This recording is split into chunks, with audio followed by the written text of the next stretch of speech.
उसके विषय में हम लोग आज पूर्ण रूपेण देखेंगे।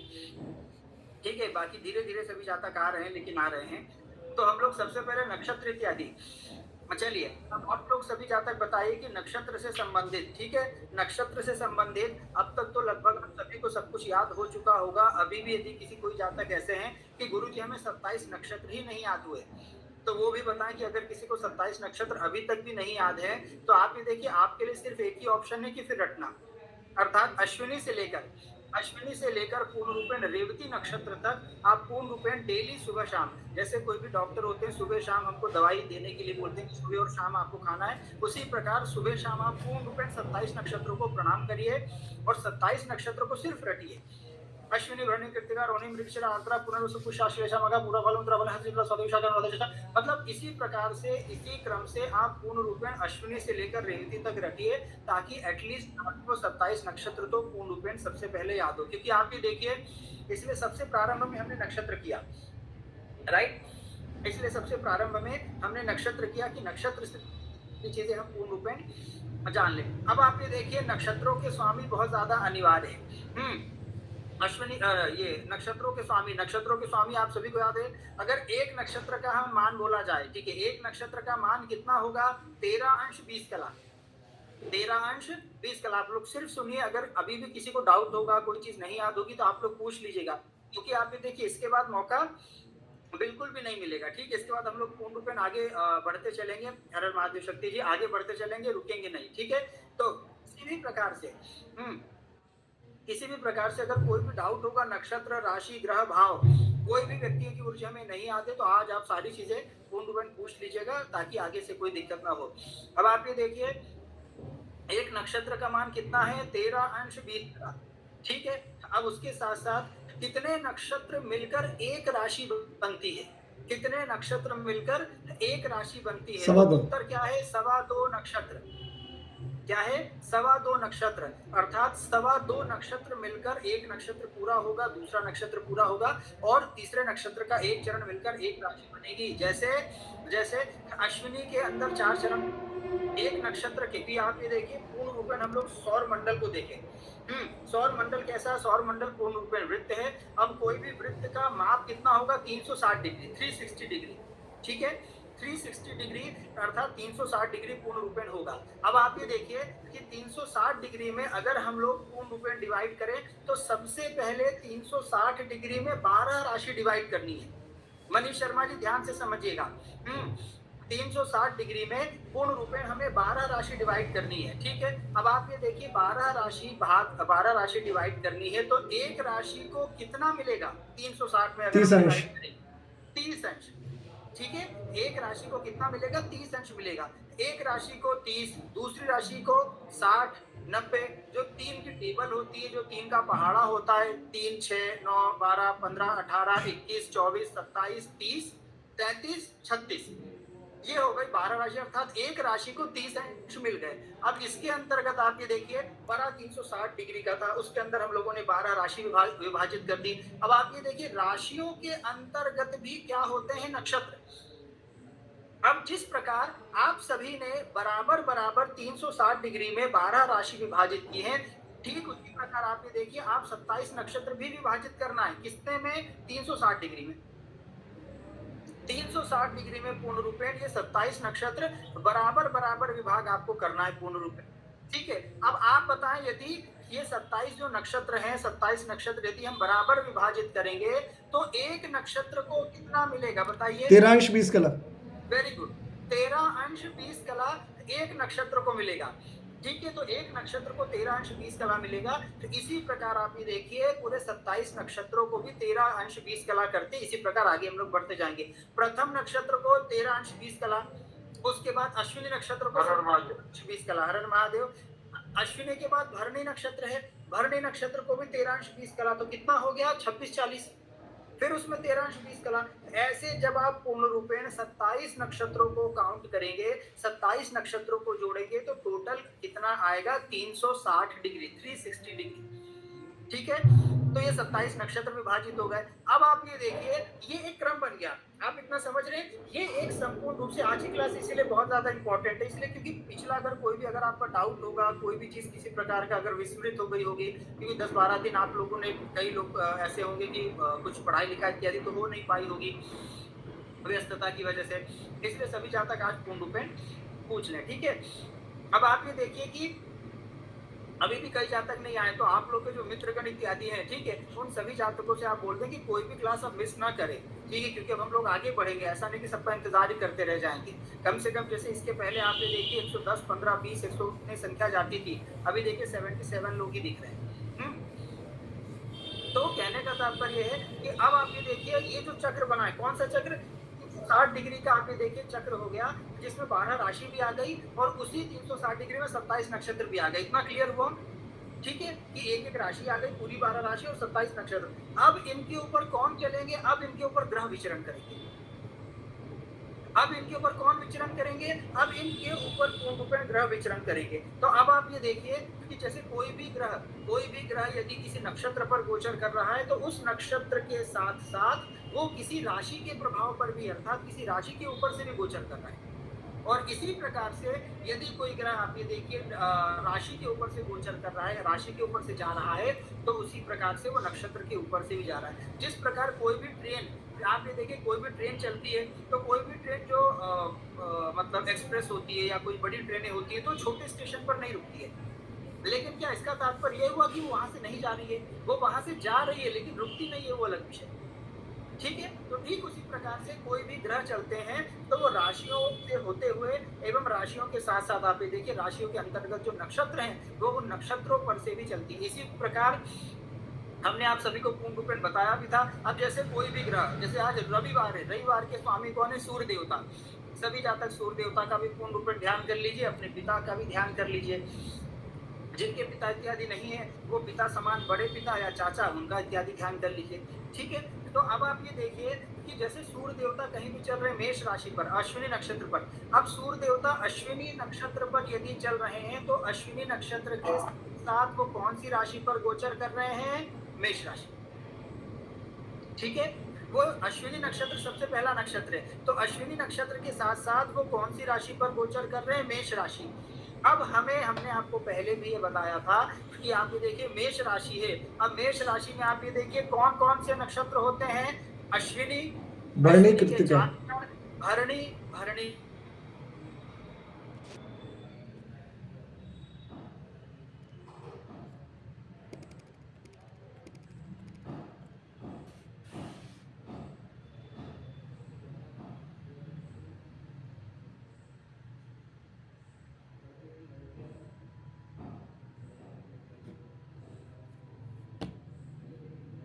में 9 कितने चरण होते हैं? 9 चरण होते हैं। ठीक है, एक नक्षत्र में कितने चरण होते हैं? 4। तो एक नक्षत्र में यदि एक राशि में यदि 4 चरण हुए, एक नक्षत्र में यदि 4 चरण हुए, तो 2 नक्षत्रों में 8 चरण होंगे एवं जो चरण है वो तीसरे नक्षत्र से हम लेकर जो 9 नक्षत्र का 9 चरण कंप्लीट होंगे, उनसे मिलकर बनेगी एक राशि। समझ गए? तो उसी प्रकार आप ये देखिए मेष राशि, ठीक है, जो मेष राशि है, तो मेष राशि पूर्ण रूपेण किसी प्रकार से रहता है। ठीक है, तो मेष राशि जो रहेगी, तो उसमें आप ये देखिए क्या रहेगा, अर्थात कौन कौन से नक्षत्र रहेंगे उसमें आप ये देखिए हम लोग के अश्विनी, भरणी और कृत्तिका नक्षत्र रहेंगे। ठीक है, अब कृत्तिका का एक नक्षत्र रहेगा। कृत्तिका के बाद आप ये देखिए कितने चरण बचे? 3 चरण। तो कृत्तिका के 3 चरण, उसके पश्चात अश्विनी, भरणी, कृत्तिका, रोहिणी के 4 चरण और मृगशिरा के 2 चरण। तो ये वृषभ राशि पर रहेंगे। इसी प्रकार पूर्ण रूपेण क्रम चलता है एवं इसी क्रम से आप ये देखिए कोई भी ग्रह आपने देखा होगा, अभी आप लोग के आसपास भी क्या आपने ऑब्जर्व किया कि दुर्घटनाएं बहुत हो रही हैं, या तो मर्डर बहुत हो रहे हैं, या तो आग बहुत ज्यादा लग रही है, या तो किसी प्रकार से और कुछ दुर्घटना, एक्सीडेंट इत्यादि बहुत ज्यादा हो रही है ना? ये आप लोगों को ऑब्जर्व करिएगा। वो हो गए मेरे सामने। हाँ, बिल्कुल। अभी हमारे सामने भी मतलब सामने इन द सेंस मतलब जान परिचय में आप ये देखिए कि इस प्रकार की चीज़ें हुई कि मतलब पत्नी और बेटे ने ही आप ये देखिए अपने पति को गोली मार दी रातों-रात। ठीक है? और एक आध 2 घटना दुर्घटना हुई, घर में घुसकर गोली मारी गई और इत्यादि हुई। तमिलनाडु में भी आपने देखा होगा ट्रेन इत्यादि घटना दुर्घटना इत्यादि हुई। तो अभी जो है घटना दुर्घटनाओं का क्रम ये ज़्यादा चल रहा है। अब हम लोग कैसे देखें? एक छोटा-सा एग्ज़ाम्पल हम आपको बताते हैं।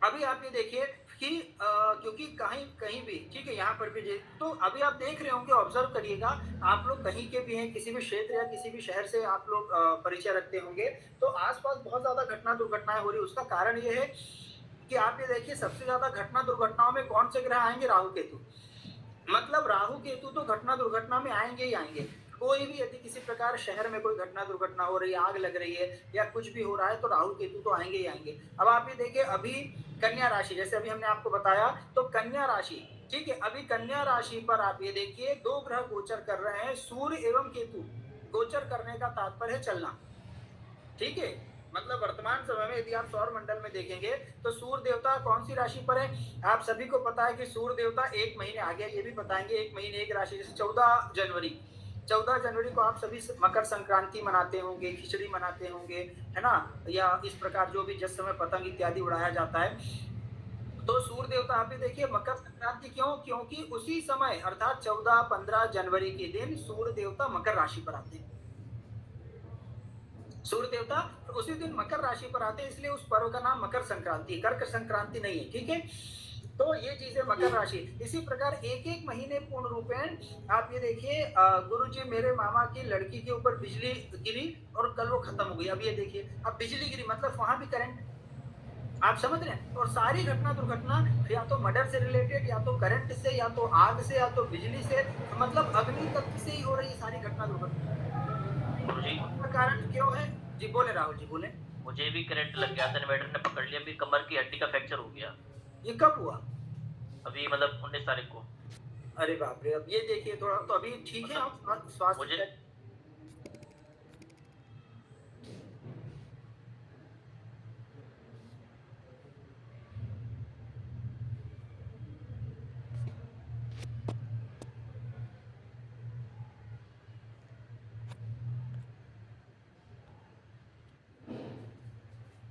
तो अब आप ये देखिए इसका कारण क्या है अब इसका भी इस मतलब ये हम आपको सिर्फ एक उदाहरण बता रहे हैं कि इस प्रकार से जीवन में हर प्रकार की घटना दुर्घटना अपने ग्रहों से भी देख सकते हैं इस सौर मंडल पे आप चलेंगे तो सूर्य राशि से गुजर रहे हैं और कन्या राशि में भी आप ये देखिए कन्या राशि में सूर्य किसके साथ है केतु के साथ है अभी केतु का गोचर का मतलब वर्तमान समय में केतु भाई आप लोग का जब जन्म हुआ होगा उस समय में सूर्य कहीं होंगे केतु कहीं होंगे नवग्रह कहीं ना कहीं होंगे लेकिन हम आज की बातचीत कर रहे हैं अर्थात वर्तमान समय की यदि बातचीत हम लोग करें तो सूर्य और आप ये देखिए केतु और उसी के साथ जो हम आपको नक्षत्र अब जैसा भी हमने मेष राशि का बताया कि मेष राशि के अंतर्गत अश्विनी भरणी और कृतिका के नक्षत्र होते हैं उसी प्रकार से आप ये देखिए कन्या राशि के अंतर्गत भी कितने नक्षत्र रहेंगे 2.25 नक्षत्र ठीक है कन्या राशि के अंतर्गत भी कितने नक्षत्र रहेंगे 2.25 नक्षत्र रहेंगे उसके साथ साथ आप ये देखिए कि 2.25 नक्षत्र के साथ साथ कितने चरण रहेंगे 9 चरण रहेंगे अब कन्या राशि में अगर आप लोग को पता होगा तो कौन कौन से ग्रहों के नक्षत्र होंगे अर्थात आप ये देखिए उत्तरा फाल्गुनी ठीक है उत्तरा फाल्गुनी हस्त चित्रा उत्तरा फाल्गुनी हस्त और चित्रा ये 3 नक्षत्र होंगे उत्तरा फाल्गुनी नक्षत्र कहां तक रहेगा 0 अंश से लेकर 10 अंश तक 0 अंश से लेकर 10 अंश तक उत्तरा फाल्गुनी नक्षत्र रहेगा उसके बाद उत्तरा फाल्गुनी के बाद हस्त रहेंगे अर्थात 23 अंश 20 कला तक ठीक है 13 अंश 20 कला एक नक्षत्र का मान होता है तो 10 से 13 अंश 20 जोड़े तो 23 अंश 20 कला तक चंद्रमा के नक्षत्र रहेंगे हस्त एवं उसके पश्चात मंगल अब आप ये देखिए सूर्य कन्या राशि पर कब आए थे सूर्य कन्या राशि पर आए थे 15 पिछला महीना कौन सा था सितंबर 14-15 सितंबर को आए थे आप ये देखिए तो 15 सितंबर से 25 सितंबर तक जब तक सूर्य सबसे पहले किस नक्षत्र में होंगे सूर्य सबसे पहले सूर्य के ही नक्षत्र में होंगे क्योंकि उत्तरा फाल्गुन नक्षत्र का स्वामी कौन है सूर्य आप लोग इसलिए कॉपी पेन मतलब वो नोट्स वगैरह ओपन करके आप देख लीजिए कि कितना शायद से किसी को याद हो अगर याद है बहुत अच्छी वेरी गुड तो सूर्य आपने देखे उत्तरा फाल्गुनी नक्षत्र के स्वामी कौन है? सूर्य। तो सबसे पहले सूर्य के उस समय सबसे ज्यादा घटना दुर्घटना होगी जब तक सूर्य, क्योंकि वहां केतु से भी सूर्य संबंध करेंगे, ठीक है, और उसके साथ साथ सूर्य के नक्षत्र में होंगे। ये हम आपको नक्षत्रों का प्रभाव बता रहे हैं। उसके पश्चात सूर्य जब चंद्रमा के नक्षत्र में चले जाएंगे तो सूर्य थोड़ा शांत हो जाएंगे, ठीक है। 10 अंश से लेकर अर्थात 25 तारीख से लेकर लगभग आप मानिए कि 7 या 8 अक्टूबर तक, 25 तारीख से लेकर 7 या 8 अक्टूबर तक थोड़े शांत हो जाएंगे जब तक वो चंद्रमा के नक्षत्र रहेंगे। लेकिन 7 या 8 तारीख से फिर से वो सूर्य का नक्षत्र उत्तरा फाल्गुनी, हस्त नक्षत्र का स्वामी कौन है? बताइए, हस्त नक्षत्र का स्वामी? चंद्रमा। चंद्रमा निखिल दुबे जी हस्त नक्षत्र, ठीक है, हस्त। अब उसके बाद चित्रा नक्षत्र के स्वामी कौन है? मंगल। तो मंगल है। अब इसका मतलब वर्तमान समय में सूर्य कौन से नक्षत्र के ऊपर से गोचर कर रहे हैं? कौन से नक्षत्र पर चल रहे हैं? मंगल के नक्षत्र अर्थात चित्रा नक्षत्र पर गोचर कर रहे हैं, राइट। अब जब अब मंगल क्या है? अग्नि। मंगल क्या है? अग्नि। सूर्य मंगल क्या है? अग्नि है, ये आप सबको पता है। मंगल तो और पूर्ण रूपेण करंट है, घटना दुर्घटना है। मंगल मतलब मर्डर करना, मर्डर होना, गोली लगना, ये विस्फोट होना, आग, घटना दुर्घटना, सब चीजें। तो ये आप समझे कि सूर्य का केतु के साथ हो, क्यों? केतु क्या है? केतु भी पूर्ण रूपेण आगे हम आपको पूर्ण रूपेण बताएंगे। केतु भी पूर्ण रूपेण मंगल के जैसा ही ग्रह है। तो आप समझ रहे कि हमारे जीवन की कोई भी घटना दुर्घटना इसी प्रकार, इसीलिए आप सभी को, क्योंकि आप ये देखिए बहुत ज्यादा समय नहीं है, अभी आप लोग ये करेंगे, इसके पश्चात हम आपको नक्षत्र का फलादेश भी इसी क्लास में होना है, अर्थात नक्षत्रों का फलादेश भी बताएंगे। ये देखिए पूजा मिश्रा जी का मैसेज आया, गुरुजी मैं अभी आग से जलते बची। तो आप समझिए कि सूर्य, और क्योंकि सूर्य चंद्रमा तो हमें डेली प्रभावित करते हैं, ठीक है, तो इसीलिए जब ये मंगल के नक्षत्र पर से गुजार रहे हैं और साथ में केतु किया, तो आग से संबंधित, अग्नि से संबंधित चोट, एक्सीडेंट, घटना दुर्घटना, आप समझ रहे हैं, इन सभी चीजों से संबंधित हम प्रभावित होंगे ही होंगे। इसीलिए हमारा कहना यह है कि अब आप ये देखिए कि सूर्य किस राशि से गोचर कर रहे हैं? तो कन्या राशि से। आप समझिए, सूर्य कन्या राशि, ठीक है। अब ये देखिए पूजा मिश्रा चाहिए कन्या राशि है, तो इसलिए वहां ज्यादा प्रभाव रहेगा। तो आप ये देखिए सूर्य कन्या राशि से गोचर कर रहे हैं, तो कन्या राशि का तो फल होगा ही होगा कि सूर्य कन्या, लेकिन कन्या राशि के अंतर्गत कितने नक्षत्र मिले हम लोग को? 3 नक्षत्र। सूर्य का नक्षत्र मतलब 2.25 नक्षत्र, सूर्य के नक्षत्र, चंद्र और मंगल के नक्षत्र। अब आप ये देखिए सूर्य सबसे पहले सूर्य के नक्षत्र में चलेंगे, फिर चंद्रमा के नक्षत्र में चलेंगे, फिर मंगल के नक्षत्र में चलेंगे, और तीनों ही नक्षत्रों पर चलकर उनका फल कैसा होगा? अलग अलग फल। क्या एक जैसा फल होगा? राशि एक है, क्या राशि अलग हुई? क्या कौन सी राशि में सूर्य है? कन्या। 15, 14 या 15 सितंबर से 14-15 अक्टूबर तक सूर्य किस राशि पर रहेंगे? सूर्य 15 तारीख तक अब कन्या राशि पर ही रहेंगे, और फिर 15 अक्टूबर से लेकर 15 नवंबर तक वो तुला राशि पर ही रहेंगे।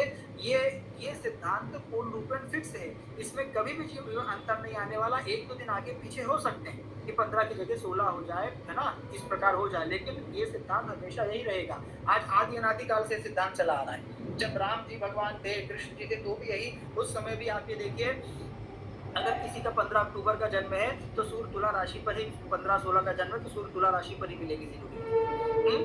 तो आप समझ गए, इसीलिए हम आप सभी को बता रहे हैं कि अभी भी समय है। जिन लोगों को नक्षत्र में भी कोई भी डाउट है, नक्षत्र इत्यादि का कुछ भी नहीं याद हो रहा है, तो कम से कम रट तो सकते हैं आप लोग। 27 नक्षत्र रखिए, तो उनको समझिए। हम यहाँ आपको कई बार समझाएंगे, एटलीस्ट आपको पता होना चाहिए कि आप समझ के कोई भी चक्र है, कोई भी चक्र है, आप देखिए कोई भी ग्रह है, तो वो किसी न किसी आप देखिए राशि से, वो कोई ना कोई राशि से होकर गुजरेंगे, एवं राशि के साथ साथ वो किसी न किसी नक्षत्र के ऊपर से भी गोचर करेंगे, ठीक है। जैसे हमने उदाहरण इसलिए आपको बताया, कोई भी ट्रेन इत्यादि, सोमेश जी माइक ऑफ करें, आपका माइक ऑन है। कोई भी ट्रेन आप देखिए कहीं से कहीं भी यदि जाती है, दूरी तय करती है, तो वो बड़े स्टेशनों पर रुकती है, एवं उसके साथ साथ छोटे स्टेशनों से भी होकर गुजरती है। ठीक उसी प्रकार 12 जो नवग्रह हैं, नवग्रह ये 12 राशि पर चलेंगे। ये कहाँ चलेंगे? 12 राशियों पर चलेंगे, एवं 12 राशियों के अंतर्गत जो 27 नक्षत्र हैं, ये उन नक्षत्रों पर से भी चलेंगे।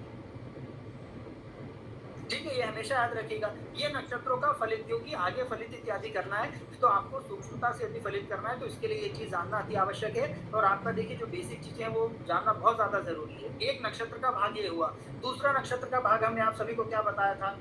दूसरा भाग ये है, आपने देखिए हर एक नक्षत्र का स्वामी है जिससे हम लोग महादशा तय करते हैं। जिससे हम लोग क्या तय करते हैं, महादशा। आप सभी लोग इसलिए समय से आइए, इसलिए आज हमने पूर्ण रूपेण देखिए समय से कक्षा प्रारंभ कर दी, ठीक है। समय से कक्षा प्रारंभ कर दी, कल से भी पूर्ण रूपेण से 1-2 मिनट चलता है, लेकिन लेट प्लीज मत करिएगा, नहीं तो आप लोग का छूट जाएगा। अब आप ये देखिए कि नक्षत्रों का दूसरा भाग है नक्षत्रों के स्वामी, जैसे अश्विनी मघा मूल। अश्विनी मघा मूल, इन 3 नक्षत्रों के स्वामी कौन होंगे, केतु। अब आप ऐसे भी कर सकते हैं, आप ये देखिए 9 कर लीजिए, अश्विनी भरणी कृत्तिका रोहिणी मृगशीर्ष आर्द्रा पुनर्वसु पुष्याश्लेषा, फिर मघा पूर्वा फाल्गुन उत्तरा फाल्गुन हस्त चित्रा स्वाति विशाखा अनुराधा ज्येष्ठा, फिर मूल पूर्वाषाढ़ा। इस प्रकार से आप ये देखिए 9, क्योंकि 9 ग्रह हैं तो 9 नक्षत्र के क्रम 9 3 27 नक्षत्र होते हैं। तो आप ये देखिए कि हर एक नक्षत्र का कोई ना कोई क्या है, स्वामी एक ग्रह, ठीक है। तो एक ग्रह के अंतर्गत कितने नक्षत्र मिलेंगे, 3, 9 3 27। तो इसी प्रकार से कोई भी जातक का आप ये देखिए किसी भी नक्षत्र में जन्म हो तो उसका किसी ना किसी मतलब कोई ना कोई स्वामी होगा, और जो ग्रह स्वामी होगा तो उसका उसी महादशा में जन्म होगा। अब जैसे अश्विनी मघा मूल, अश्विनी मघा मूल के स्वामी कौन है, केतु है। अब केतु है, वीडियो ऑन करें सभी जातक, हमने भी वीडियो ऑन किया है ना, ठीक है, आप लोग भी वीडियो ऑन करें। तो आप भी देखिए अश्विनी मघा मूल के स्वामी कौन है, केतु है। अब आप लोगों में से कोई ऐसे जातक है कि जिनका अश्विनी मघा मूल इन तीनों नक्षत्रों में जन्म हो, कोई ऐसे जातक है, मेरा है मूल में। ये देखिए अब मूल में ये देखिए गौरव जी भी हैं। अब आप लोग का मूल भी है, ठीक है। अब इसका तात्पर्य आप सभी का जन्म कौन सी महादशा में हुआ है, केतु की महादशा में, राइट। तो कभी भी आप ये देखिए अश्विनी मघा मूल में भी जन्म है तो हमारा जन्म कौन सी दशा में हो, दशा महादशा से आप सभी परिचित होंगे, क्योंकि दशा महादशा आप ये देखिए आगे हम आपको ये भी बात के बोल सकते हैं कि दशा महादशा आप ये देखिए सब कुछ है। अभी हमने पहले दिन आपको क्या बताया था कि 40% फल हमें जन्म कुंडली से देना है, कितने प्रतिशत, 40%। उसके बाद 50% आप ये देखिए दशा महादशा से देना है, बचा हुआ 10% गोचर इत्यादि, मतलब महादशा और गोचर मिलाकर आप ये देखिए 60% हो जाता है। क्यों, और आगे हम ये भी बोल सकते हैं कि 60 से भी ज्यादा प्रतिशत भाग महादशा और गोचर को हम लोग देख सकते हैं, क्योंकि सबसे पहले आप ये देखिए कोई भी प्रश्न व्यक्ति आएगा कि गुरुजी ये होगा या नहीं होगा, तो वो होगा या नहीं होगा हम लोग जन्म कुंडली से देखेंगे, लेकिन उसके बाद व्यक्ति का दूसरा तुरंत त्वरित प्रश्न होगा कि कब होगा। वो कब के लिए, वो समय ज्ञात करने के लिए, वो समय मापन करने के लिए हमें महादशा, अंतरदशा एवं गोचर पर जाना ही पड़ेगा। आप समझ रहे हैं, तो महादशा अंतरदशा बहुत ज्यादा इंपॉर्टेंट है। तो इससे हम ये पता लगा सकते हैं कि जातक का जन्म कौन सी महादशा में हुआ है। अब उसके बाद आप सबको पता है, देखिए कि भरणी पूर्वा फाल्गुनी पूर्वाषाढ़ा, भरणी पूर्वा फाल्गुनी पूर्वाषाढ़ा, ये कौन से, ये नक्षत्र के स्वामी कौन ग्रह होगा, शुक्र होगा। अब किसी कोई ऐसे हैं जिनका भरणी पूर्वा फाल्गुनी पूर्वाषाढ़ा में जन्म हुआ है, तो आप ये देखिए यदि कोई जातक है तो इसका मतलब उसका कौन सी महादशा में जन्म होगा, शुक्र की महादशा में। कौन सी महादशा में, शुक्र। अब आप जन्म किसी में, भले माइक ऑफ करें, त्रिवेणी प्रसाद जी माइक ऑफ करें। जन्म के समय आप ये देखिए भले हमारे जन्म कुंडली कितनी अच्छी राजयोगी हो, है ना, जैसे अभी गौरव जी ने बताया, अतुल पांडे जी ने बताया, आचार्य पंकज जी ने बताया कि इनका जन्म, निखिल दुबे जी वीडियो ऑन करें, अभी आप वीडियो ऑन किए तो कितने अच्छे लग रहे थे, तो वीडियो ऑन करें, है कि नहीं, ये देखिए कितने सुंदर लग रहे हैं। जय हो। मुझे आवाज थोड़ी अटक अटक के आ रही है। अच्छा, आवाज क्लियर आ रही है, हमारी आवाज आ रही है,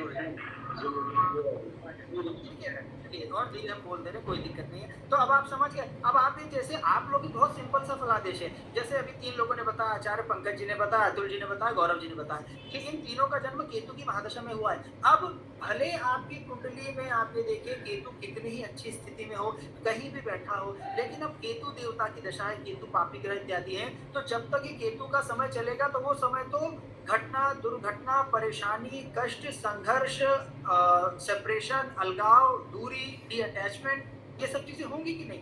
अर्थात जन्म से जब तक वो केतु की महादशा है तब तक आपको कौन से ग्रह का प्रभाव प्राप्त होगा, केतु का होगा कि नहीं होगा। समझ रहे हैं ये चीजें, उसमें कोई बड़ी घटना दुर्घटना भी हो सकती है, हो सकता है दादा दादी में से कोई महादेव हो जाए, नाना नानी में से कोई महादेव हो जाए,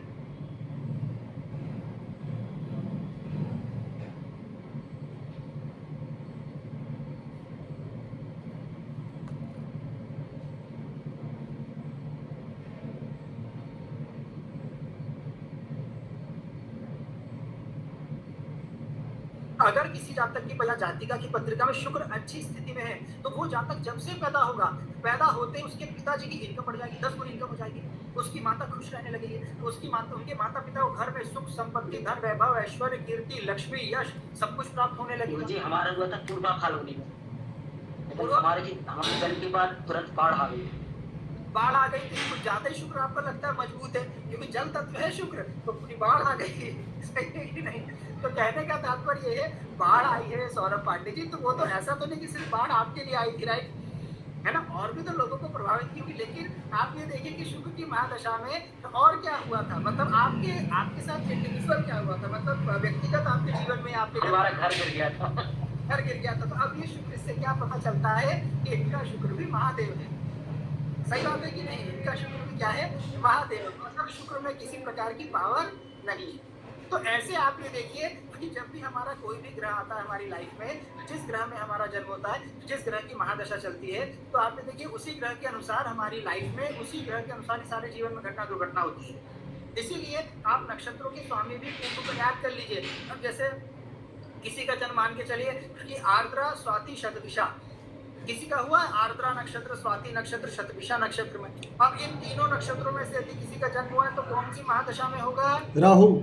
राहु में हुआ है। अब आप ये देखिए आर्द्रा, स्वाति, शतभिषा में यदि किसी जातक या जातिका का जन्म हुआ है तो राहु की महादशा में जन्म होगा।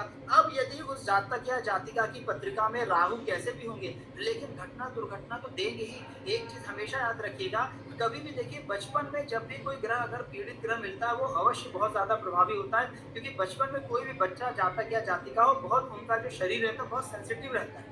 बच्चे रहते हैं, छोटे रहते हैं, वो ना सर्दी, जैसे कुलदीप ओझा जी ने बताया आर्द्रा में, वो ना सर्दी सह पाते, ना ज्यादा गर्मी, ना ज्यादा बारिश, कुछ भी नहीं। इसी प्रकार आप देखिए वृद्धावस्था में भी हमारा शरीर जर्जर हो जाता है ना, बूढ़ा हो जाता है, उतना शक्ति, हिम्मत, ताकत, बल, पराक्रम, परिश्रम कुछ नहीं हम कर सकते। तो उसी प्रकार से इसीलिए बचपन में ये देखा जाता है कि भाई बचपन में जो ग्रह इत्यादि का जन्म हुआ है वो ग्रह बहुत ज्यादा इंपॉर्टेंट होता है, बहुत ज्यादा महत्वपूर्ण होता है। तो एटलीस्ट आप सभी ये पूरे नक्षत्र याद कर लीजिए, क्योंकि इसके बिना आप नक्षत्रों का फलादेश न सीख पाएंगे और करने की तो बहुत दूर की बात है। फिर आप लोग हमसे बोले गुरुजी हमें समझ में नहीं आया, तो हमने हमेशा बोला जब तक बेसिक आपका कंप्लीट नहीं होगा आगे आपको कुछ भी समझ में नहीं आएगा। और अगर बेसिक आपका कंप्लीट है, आप ये देखिए आपको सारी चीजें फलित तो आपका मतलब यहाँ रखा रहेगा, बस आपको बोलना पड़ेगा। बेसिक ऐसे मतलब मान लीजिए पूर्ण रूपेण की कहीं कोई दिक्कत ही ना हो, ठीक है। ये क्रम भी सभी को याद है, दशाओं का क्रम सभी को याद है कि भाई आ, चम, कु, रा, जी, श, बु, के, शु, अर्थात जो हम महादशा की बातचीत कर रहे हैं, यदि किसी जातक का जन्म केतु की महादशा में हुआ है, शुक्र में हुआ है, सूर्य में हुआ, कहीं भी हुआ है, तो आप ये देखिए सबसे पहले जो भी महादशा में हुआ है उनका क्रम क्या है? सबसे पहले सूर्य, सबसे पहले सूर्य, सूर्य के बाद फिर चंद्रमा की ही दशा आएगी, वो दशा हो या अंतरदशा हो। सबसे बड़ी कौन सी होती है? आप ये देखिए महादशा। महादशा like a year, like a वर्ष, ठीक है। आप ये देखिए एक साल में कितने दिन होते हैं? एक साल में पूर्ण रूपेण आप ये देखिए कि 365 दिन होते हैं, ठीक है। उसी प्रकार एक ग्रह की सबसे बड़ी महादशा होती है, और महादशाओं के भी क्रम सभी को आपको वर्ष याद होंगे। जैसे सूर्य की महादशा कितने साल रहती है? 6 साल। ये जब तक सूर्य चंद्रमा रहेंगे तब तक ये पूर्ण रूपेण महादशा फिक्स रहेगी कि सूर्य अगर आए तो वो 6 साल ही रहेंगे, चंद्रमा 10 साल, मंगल केतु 7 साल, मंगल केतु 7 साल, ठीक है। अब आप ये देखिए गुरु 16 साल, ठीक है।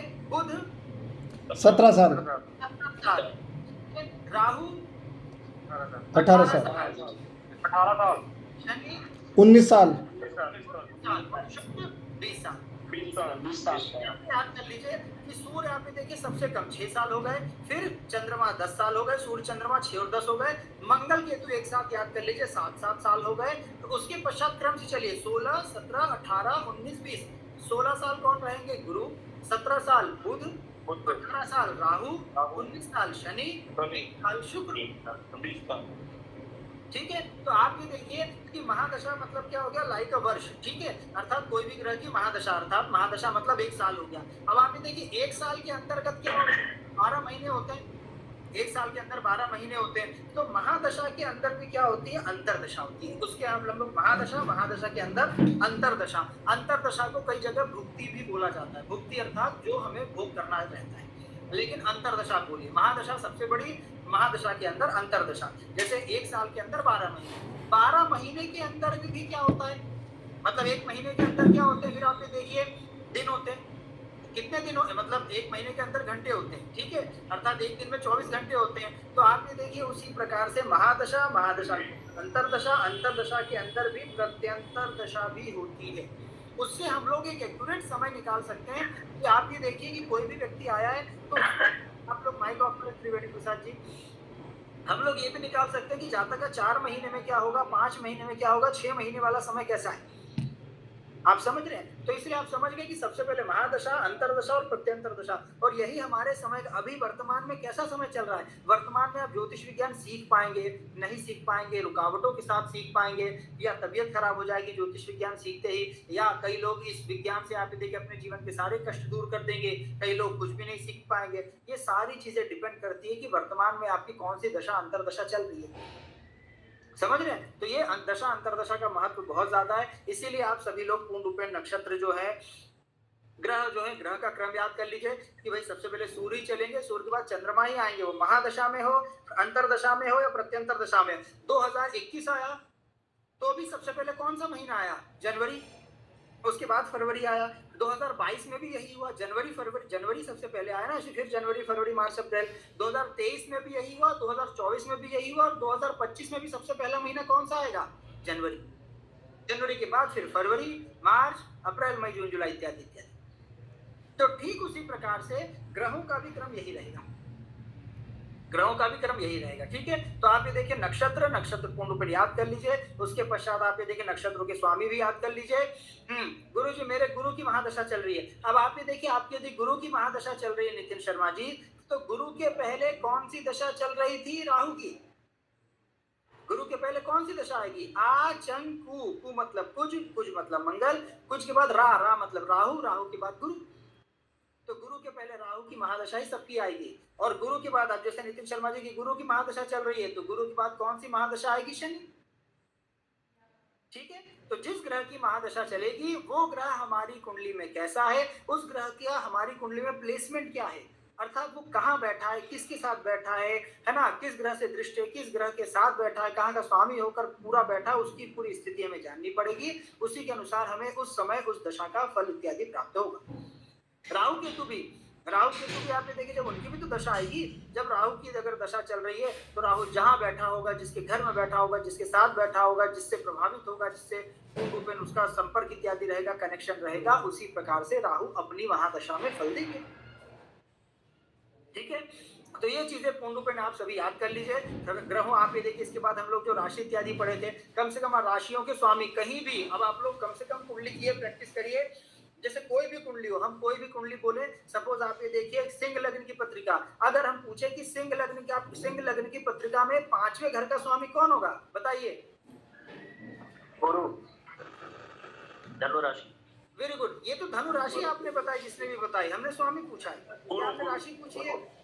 बिल्कुल गुरु, मतलब हम यहाँ बोले, आप लोग तुरंत एकदम बोले, सिंह लग्न की पत्रिका में अष्टम भाव का स्वामी कौन होगा, मंगल, गुरु, शनि।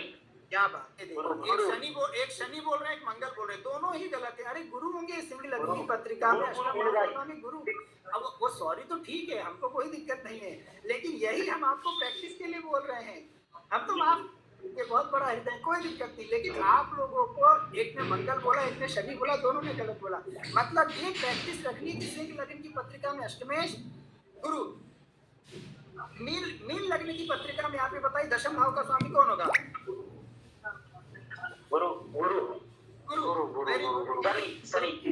शनि नहीं होंगे सौरभ पांडे जी, गुरु होंगे, ठीक है।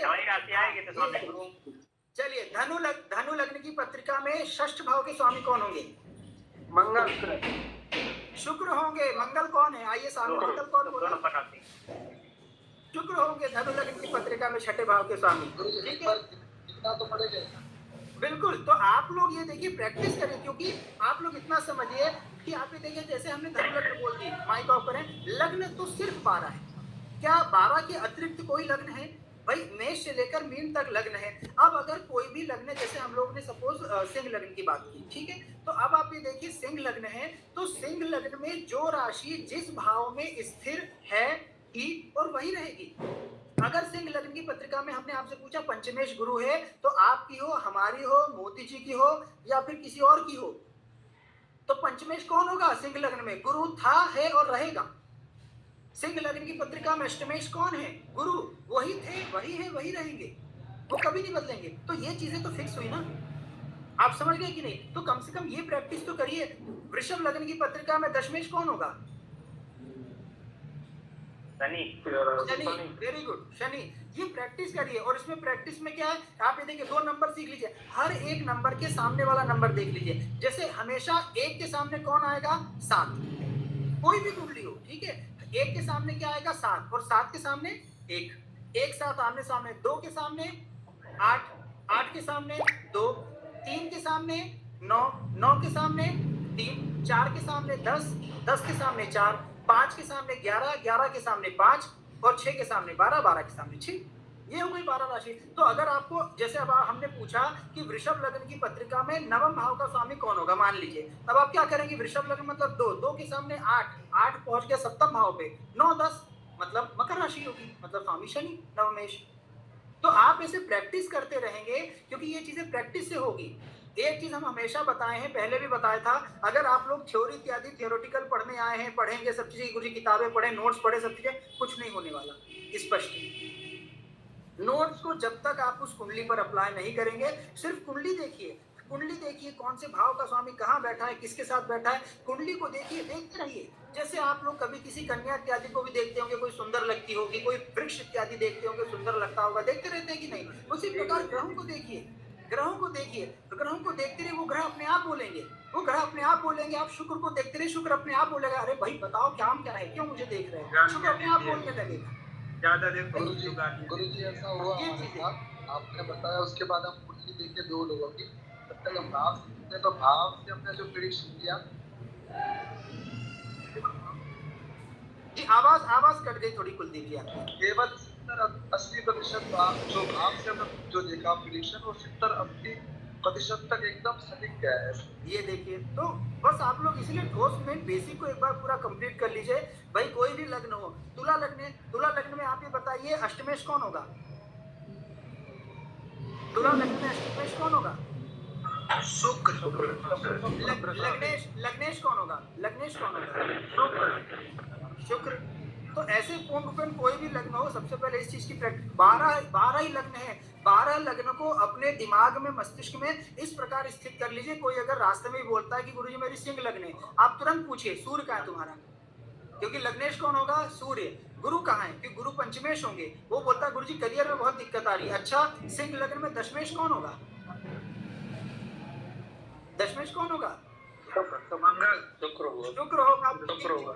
दूसरी क्लास से बोल रहे हैं, थोड़ा शुक्र को भी देख लीजिए, शुक्र काम आएगा जीवन में, समझ रहे कि नहीं? तो कहने का तात्पर्य है कि दशमेश कौन होगा? शुक्र। तो अब जातक ने पूछा है सिंह लग्न की पत्र, गुरुजी करियर में बहुत दिक्कत चल रही है, आपकी लग्न क्या है? सिंह लग्न। शुक्र कहाँ है? उसने बताया, क्योंकि तुरंत सबसे पहले शुक्र बोलेंगे, क्योंकि शुक्र करियर भाव का स्वामी है। समझ रहे हैं? तो इस प्रकार से थोड़ा प्रैक्टिस करिए। राशियों में भी आप ये देखिए, कौन सी राशि इत्यादि है, चर राशि कौन कौन सी होती है? चर राशि कौन कौन सी होती है? 1 4 7 10, 1 4 7 10 ही चर राशियां, जो निरंतर चलने वाली राशियां होती हैं। ठीक है, अब आप ये देखिए, अगर पूर्ण रूपेण किसी भी भाव का स्वामी, तो आपके करियर भाव का स्वामी अगर चर राशि में बैठ गया है, तो आप क्या बोलेंगे कि भाई आपका काम हमेशा चलता रहेगा। और हो सकता है आपकी भी इस प्रकार प्रकृति हो कि आपका काम ऐसा हो जिसमें यात्राएं हो, सही है कि नहीं? जिसमें यात्रा अर्थात आपको भी चलना पड़े। चर राशि, और चर राशि का मतलब परिवर्तन। आपको एक जैसा काम नहीं पसंद है, आप बोर हो जाते हैं। अगर आप एक ही काम करेंगे तो आप बोर हो जाएंगे। हो सकता है आप एक के बाद दूसरा, आप समझ रहे हैं कि चर राशि का मतलब क्या होता है? परिवर्तन, चेंज लाइफ में। मतलब उनको ये नहीं चाहिए कि वो सुबह 10 बजे से लेकर शाम को 5 बजे तक काम कर रहे हैं और 60 साल गुजार दिए और अपना वही उनको हर महीने के, उनको ये चीज नहीं चाहिए। उनको चेंज, परिवर्तन, ये चर राशि का स्वभाव है। अगर आपके सप्तम भाव का स्वामी भी पूर्ण रूपेण आप देखिए चर राशि इत्यादि में बैठा है, तो दाम्पत्य जीवन में भी क्या रहेगा भाई, आप पूर्ण रूपेण चलते रहेंगे, अर्थात थोड़ा सा बदलाव इत्यादि की स्थिति आपको लगेगी। ये चीजें करियर में हो, पढ़ाई लिखाई में, आपके शिक्षा भाव का स्वामी अगर चर राशि में बैठा है तो थोड़ा सा स्थिरता की कमी रहेगी। आप समझ रहे हैं? तो चर राशि का एक ठीक है स्वभाव रहता है कि ऐसे लोग एक्टिव रहते हैं, निरंतर चलते रहते हैं, जीवन में आगे बढ़ते रहते हैं। लेकिन कोई हमारे जीवन में कई विषय ऐसे हैं जिसमें स्थिरता होनी चाहिए, जैसे विवाह का विषय। अब आगे देखिए, आपका विवाह इत्यादि हो गया है। अब विवाह के विषय में यदि आपकी कुंडली में 7वें घर का स्वामी विवाह का होता है, अब 7वें घर का स्वामी यदि स्थिर राशि में बैठेगा तो आपका अपनी पत्नी या अपने पार्टनर के प्रति जो एक स्वभाव रहेगा, स्थिर स्वभाव रहेगा कि भाई हमें हमारी जो भी पत्नी या पति मिले हम उनसे खुश हैं, हम स्थिर हैं। चर में क्या होगा? चर में बहुत ज्यादा दिक्कत रहेगी। अब 2 साल हो गए, पत्नी बदलना है, पति बदलना है। आप समझ रहे कि नहीं? अब आपको पता है कि क्या चीजें होगी।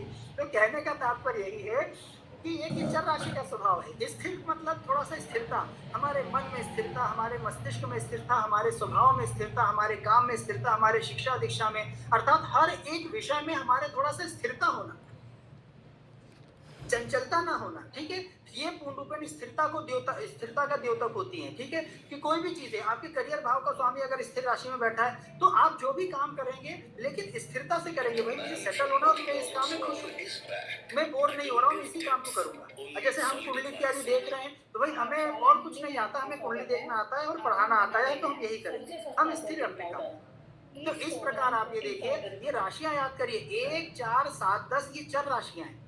ठीक है, और 2, 5, 8, 11 ये स्थिर राशियां हैं। 1 के बाद 2, 4 के बाद 5, 7 के बाद 10, 1, 4, 7, 10 है, 7 के बाद 8 और 10 के बाद 11। ठीक है, तो 1, 4, 7, 10 चर राशि हो गई। ठीक, इनके बाद जो नंबर आता है, कौन सा नंबर आता है? 2, 5, 8, 11 नंबर आता है। तो 2, 5, 8, 11 स्थिर राशि हो गई। इसके बाद कौन सा नंबर आता है? 3, 6, 9, 12 द्विस्वभाव, अर्थात हमेशा या तो 2 काम करना या तो हमेशा कंफ्यूज रहना है कि नहीं, मतलब सिर्फ नौकरी से तो नहीं हो पाएगा, इसके साथ साथ हमें कुछ और भी करना पड़ेगा। नौकरी के साथ कुछ अपना काम भी कर रहे हैं, भाई नौकरी है उसके साथ साथ हमें कुंडली देखना आता है, हम कुंडली भी देख रहे हैं, हमें व्यापार करना आता है, व्यापार भी देख रहे हैं। समझ रहे हैं? तो आप ये देखिए कि किसी भी प्रकार से जो चर स्थिर द्विस्वभाव, अर्थात 2 प्रकार का स्वभाव, व्यक्ति का स्वभाव रहता है कि भाई मैं ये भी पढ़ लूं, मैं ये भी पढ़ लूं, मैं MBA भी कर लूं, मैं UPSC की एग्जाम भी क्लियर कर लूं। ये जो 2 स्वभाव वाले हैं, ये थोड़ा सा इनके लिए दिक्कत है, क्योंकि ये जीवन में कई बार आप ये देखिए, कई बार ऐसा होता है, धन्यवाद सत्यम जी, कई बार ऐसा होता है कि हम कंफ्यूजन में आप ये देखिए अपना 1 साल 2 साल 3 साल निकाल देते हैं, है ना? हाँ, कुंडली कर लें, कुंडली के साथ रत्नों का व्यापार इत्यादि भी कर लें। आप ये देखिए दोनों चीजें अलग अलग है। ज्योतिष विज्ञान या कोई भी व्यापार करना, शुद्ध व्यापार इत्यादि करिए, है ना? कभी भी एक चीज और हमेशा हम आपको बता दें, कभी भी 2 विपरीत तत्व को कभी भी सम्मिलित मत करिएगा। विपरीत तत्व को कभी भी सम्मिलित मत करिएगा। उसका तात्पर्य यह है कि जैसे अग्नि और जल, जैसे व्यापार और धर्म, धर्म को व्यापार कभी मत बनाइए। जैसे जब से आप ये देखिए हमारे भारत पूर्ण रूपेण आप ये देखिए हिंदू राष्ट्र, सनातन से ये वो सब चीजें, मतलब विश्व गुरु सब कुछ माना जाता है भारत को, आप ये देखिए। लेकिन उसके बाद भी जब से जो ज्ञान है, जब से ज्ञान में आप ये देखिए व्यापार होने लगा, तब से पूरा ज्ञान ही मतलब पूरा खत्म हो गया हमारे भारत देश में। आज के समय में ज्ञान पूर्ण रूपेण व्यापार है। ज्ञान क्या है? पूर्ण रूपेण व्यापार है। धर्म भी पूर्ण रूपेण व्यापार बन गया है। तो ये विपरीत तत्व हैं। इनको विपरीत तत्व जब जो व्यक्ति इस प्रकार से कनेक्ट करेगा, उसको आज नहीं तो कल वो समस्या होगी। आप ये देखिए, भले वो कोई भी हमारी जो तीर्थ नगरी होती है, काशी, कांची, पुरी, अवंतिका इत्यादि, जिस प्रकार की जो नगरी है, आज भी देखिए कई स्थान ऐसे हैं जहाँ वेद इत्यादि निःशुल्क पढ़ाया जाता है। वेद को पढ़ाने के लिए अगर कोई धन इत्यादि पूर्ण रूपेण सब चीजें ले रहा है तो वो दोष माना जाता है। ठीक है, तो ये क्यों? क्योंकि वो पूर्ण रूपेण वो धर्म इत्यादि, उसको व्यापार से, हाँ एक पारिश्रमिक वो विषय सब चीजें अलग है, लेकिन पूर्ण रूपेण अगर व्यापार इत्यादि बना दिया जाएगा तो आज नहीं तो कल समस्या पैदा होगी ही। समझ रहे? इस प्रकार कोई भी, जैसे ज्योतिष विज्ञान जो कंसल्टिंग है, आप देखिए कई लोग जो पूर्ण रूपेण व्यापार बनाकर सब चीजें पूर्ण रूपेण करें तो वो पूरा व्यापारी है। वो क्या है? पूर्ण रूपेण व्यापारी। उनका जो भाव है, ना सेवा करने का भाव है, ना मदद करने का भाव है, ना ज्योतिष के प्रति जागरूकता का भाव है। वो पूर्ण रूपेण व्यापारी है और वो व्यापार कर रहे हैं। उन्हें ये भी नहीं पता कि गुप्त विद्या है या किस प्रकार की विद्या और क्या कैसे सब चीजें, समझ रहे हैं। तो ये व्यापारी अगर करे उसके लिए ठीक है, चलिए वो व्यापार कर रहा है, हालांकि उसको भी दोष लगेगा, है ना, परंतु जो अगर कोई धर्म से संबंधित, तो ऐसी स्थिति में व्यापार करना वो चीजें कहीं ना कहीं गलत हो। तो समझ गए, तो जड़ स्थिर द्विस्वभाव हो गए। अब इसके साथ साथ आप देखिए कोई भी ग्रह किसी न किसी पूर्ण रूपेण कोई ना कोई राशि पर बैठेगा, और राशियों के तत्व भी होते हैं। राशियों क्या होते हैं? तत्व भी होते हैं। अब आप ये देखिए सबसे पहला तत्व कौन सा है? अग्नि। कोई भी ग्रह यदि अग्नि तत्व में बैठता है, आप ये देखिए, ऐसे हम लोग सब चीजें देख सकते हैं। जैसे एक छोटा सा एग्जांपल बताते हैं, ठीक है। पत्नी का कारक कौन होता है? आप सबको पता है, पत्नी या प्रेमिका का कारक शुक्र होता है। अब आप ये देखिए बहुत सिंपल सा सूत्र है, शुक्र यदि हमारा अग्नि तत्व में बैठता है तो कैसी पत्नी और प्रेमिका मिलेगी? अग्नि वाली। अग्नि वाली प्रेमिका मिलेगी, मतलब डोमिनेटिंग मिलेगी, एकदम उसूलों वाली मिलेगी, सिद्धांत वाली मिलेगी, वो अपनी चलाने वाली मिलेगी, वो अपने अनुसार आपको पूर्णपेण करने वाली मिलेगी, लती आने वाली। नहीं ऐसा नहीं सौरभ जी बोल सकते, ऐसा नहीं बोल सकते, है ना। और सिद्धांतवादी मिलेगी, सच्चरित्र वाली मिलेगी, तो उत्तम चरित्र वाली मिलेगी, क्योंकि अग्नि तत्व है। आप समझ रहे हैं? थोड़ा सा पूर्णपेण सिद्ध और नियम कानून वाली और सत्य वाली। अगर आपने झूठ बोला एक बार भी और उसने झूठ पकड़ लिया, अब आज से तेरा मेरा रिश्ता खत्म, मतलब फिर त्याग देना, मतलब वो सूर्य वाली, क्योंकि अग्नि तत्व है ना। अब आप लोग अपना अपना शुक्र देख लीजिए और अब मिलाइए। भाई आप लोग की पत्नियां होंगी जिसका विवाह इत्यादि हो गया है, ठीक है, लेकिन अगर कोई सौभाग्यशाली मतलब है, अगर कोई जिनका विवाह नहीं भी हुआ है, तो उनका कोई ना कोई प्रेमिका इत्यादि होगी, तो आप पत्नी प्रेमिका दोनों से मिला सकते हैं। जिनका शुक्र आप ये देखिए अग्नि तत्व में बैठेगा, तो वो उनका पूर्णपेण कहीं ना कहीं जो है वो स्वभाव नेचर उसी प्रकार से होगा। अब पृथ्वी तत्व 2, 6, 10, ठीक है, तो 2, 6, 10 आप ये देखिए, 2, 6, 10 कौन सा तत्व है? पृथ्वी तत्व। अब आप अपने शुक्र को देखिए 2, 6, 10 में अगर देखते हैं, तो इस प्रकार आप ये देखिए किस प्रकार का वो रहेगा गुण। पृथ्वी तत्व मतलब स्थायित्व, मतलब वो पत्नी हो या प्रेमिका हो, तो उनको जीवन में सुख शांति सब चीजें पूर्णपेण चाहिए, ज्यादा नहीं चाहिए, लेकिन अपना घूमना फिरना, और वो शौकीन भी होंगी, और ज्यादा बहुत ज्यादा उनके अंदर सब चीजें नहीं होगा, वो जैसा अपना भोली भाली होंगी अपना, और हर प्रकार से आप ये देखिए पति के साथ सहयोग में और हर प्रकार से संपन्नता में मतलब चलने वाली होगी, कहीं किसी प्रकार से कोई दिक्कत नहीं होगी, और सब प्रकार का सुख उपभोग करने वाली हूँ, ठीक है। पृथ्वी तत्व है ये। तुला वायु तत्व, अगर शुक्र आप लोग का वायु तत्व में है 3, 7, 11, अगर 3, 7, 11 में आपका वो है अर्थात शुक्र इत्यादि है, तो ऐसी पत्नी या प्रेमिका जो भी मिलेगी वो ज्ञानवान मिलेगी, काम करने वाली होगी, जॉब करने वाली होगी, है ना। फिर उसके साथ साथ आप देखिए समझदार होगी, बुद्धिमान होगी, हर प्रकार से पूर्ण रूपेण मतलब थोड़ा सा सब चीजों में संतुलन एवं बैलेंस इत्यादि बनाने वाले, जो दिमाग से चलने वाली है ना, वो मन एवं प्रेम इत्यादि पे ज्यादा विश्वास नहीं, प्रैक्टिकल चीजों पे ज्यादा फोकस करने वाली होगी, ठीक है, कि भाई प्रैक्टिकल जो है सो है, भाई नहीं शादी हो सकती मतलब नहीं हो सकती, इसमें कोई इधर उधर इमोशनली ज्यादा नहीं होगी। 4, 8, 12 वालों को ज्यादा, क्योंकि 4, 8, 12 वाले आप देखिए उनका क्या है कि उनको जो भी पार्टनर मिलेगी या मिलेगा, तो 4, 8, 12 में यदि किसी का शुक्र है, तो ऐसी स्थिति में क्या होता है, उन्हें हद से ज्यादा इमोशनल पार्टनर मिलता है। जो भी पत्नी या प्रेमिका मिलेगी वो इतनी ज्यादा इमोशनल मिलेगी कि अगर आपने किसी दिन गुड मॉर्निंग नहीं बोला तो 1 हफ्ते नाराज हो जाएगी, मतलब कि आप कैसे भूल गए, मुझे भूल गए, आप मुझे भूल गए, तो फिर बचा क्या जीवन में, बस अब तो खत्म, मतलब इमोशनल, भावुक, आप समझ रहे ना। कि अरे 4 तीनों राशि जल तत्व है, 4, 8, 12 और शुक्र बैठेगा, तो शुक्र भी कौन सा तत्व है? शुक्र भी जल तत्व है। तो जल अगर जल में बैठेगा तो बाढ़ तो आएगी आएगी, जैसे अभी इसमें कहा सौरभ पांडे जी ने कहा, भाई बाढ़ तो आना ही, जब जल और जल में जल मिलेगा तो क्या जल की वृद्धि होगी। जी हमारे द्वादश भाव में बैठे हैं 5 सूर्य के साथ। कौन शुक्र कौन से तत्व में बैठे ये बताइए, भी तत्व की चर्चा तत्व, सॉरी 5 में अग्नि तत्व में। अब अग्नि तत्व में सूर्य के साथ बैठे, अब आपको जो भी शादी हो गई आपकी की नहीं हुई है? नहीं गुरुजी। ठीक है, तब तो कोई बात ही नहीं। तो जो अगर कोई भी कन्या इत्यादि मिलेगी हमारी कंपनी का है एकदम वो पूर्ण रूपेण आपको कंट्रोल करने वाली मिलेगी, और इस प्रकार से चलेगी कि भाई नियम कानून अनुसार एक अच्छी नौकरी व्यवस्थित, मतलब राजा पूर्ण रूपेण, क्योंकि शुक्र वहाँ किसके घर में हो गया है? सूर्य के घर में। और किसके साथ बैठा है? सूर्य के साथ बैठा है। तो अब वहाँ शुक्र किसके जैसा फल देगा? सूर्य के जैसा। और शुक्र क्या है? जल। और वो जल होकर कौन से घर में बैठा है? कहाँ? आग में बैठ गया है, और साथ में अग्नि वाला ग्रह भी बैठा है सूर्य। तो शुक्र तो पूरा जल चुका। शुक्र क्या हो गया है? पूरा जल चल गया है। और शुक्र मतलब हमारी भावनाएं। ऐसी स्थिति में आप ये देखिए, जब हम हमारे हृदय में किसी के प्रति भावनाएं उत्पन्न होती हैं तो कुछ ना कुछ ऐसा हो जाता है कि उत्पन्न होते ही फिर खत्म हो जाती है, या तो फिर वो लड़की पूर्ण रूपेण मना कर देती है, या तो इस प्रकार की कोई ना कोई स्थिति हो जाती है कि भाई महादेव, क्योंकि वो भावनाएं विवाह नहीं करेंगे। अरे ऐसा मत करिए, हमको क्यों दोष दे रहे हैं सौरभ पांडे जी, विवाह करिए भाई, तभी ना आप बोलेंगे हाँ गुरु जैसा आप बोले थे वैसा ही हुआ, तभी ना आप बोलेंगे विवाह करने के बाद ही कि आप जैसा बोले थे गुरु जी की शुक्र सूर्य के घर में बैठा है, तभी, नहीं तो हमारी बात सच कैसे होगी। तो हमारी बात सच करने के लिए आप विवाह करिए, ठीक है। तो कहने का तात्पर्य हमारा ये है कि ऐसे शुक्र हमने एक उदाहरण बताया है। इसी प्रकार कर्म कारक ग्रह कौन सा है? कर्म कारक ग्रह आप सबको पता शनि। अब शनि आप ये देखिए अग्नि तत्व में बैठा, शनि आप ये देखिए अग्नि तत्व में बैठेंगे तो व्यक्ति का उस प्रकार कर्म होगा। शनि यदि वायु तत्व में बैठेंगे तो उस प्रकार कर्म, शनि कर्म कारक है, ठीक है। ये शुक्र, ये कारक इत्यादि। अब आप ये देखिए आपको ज्ञान व्यक्ति का चेक करना है तो गुरु यदि आप ये देखिए अग्नि तत्व में बैठेंगे तो व्यक्ति को उस प्रकार ज्ञान देंगे, अग्नि पृथ्वी वायु जल। तो ऐसे हर एक ग्रह, आपको किसी की बुद्धि वाणी चेक करना है, यदि बुध आप ये देखिए अग्नि तत्व में बैठेंगे तो बुध वाणी एकदम स्पष्ट, एक एक ऐसा मंत्र का स्वर रहेगा कि एक स्पष्ट मतलब पूर्ण रूप में वो जाता बोल पाएगा, कितना भी क्लिष्ट मंत्र हो एकदम स्पष्ट, क्योंकि बुध अग्नि तत्व में बैठा है एकदम स्पष्ट।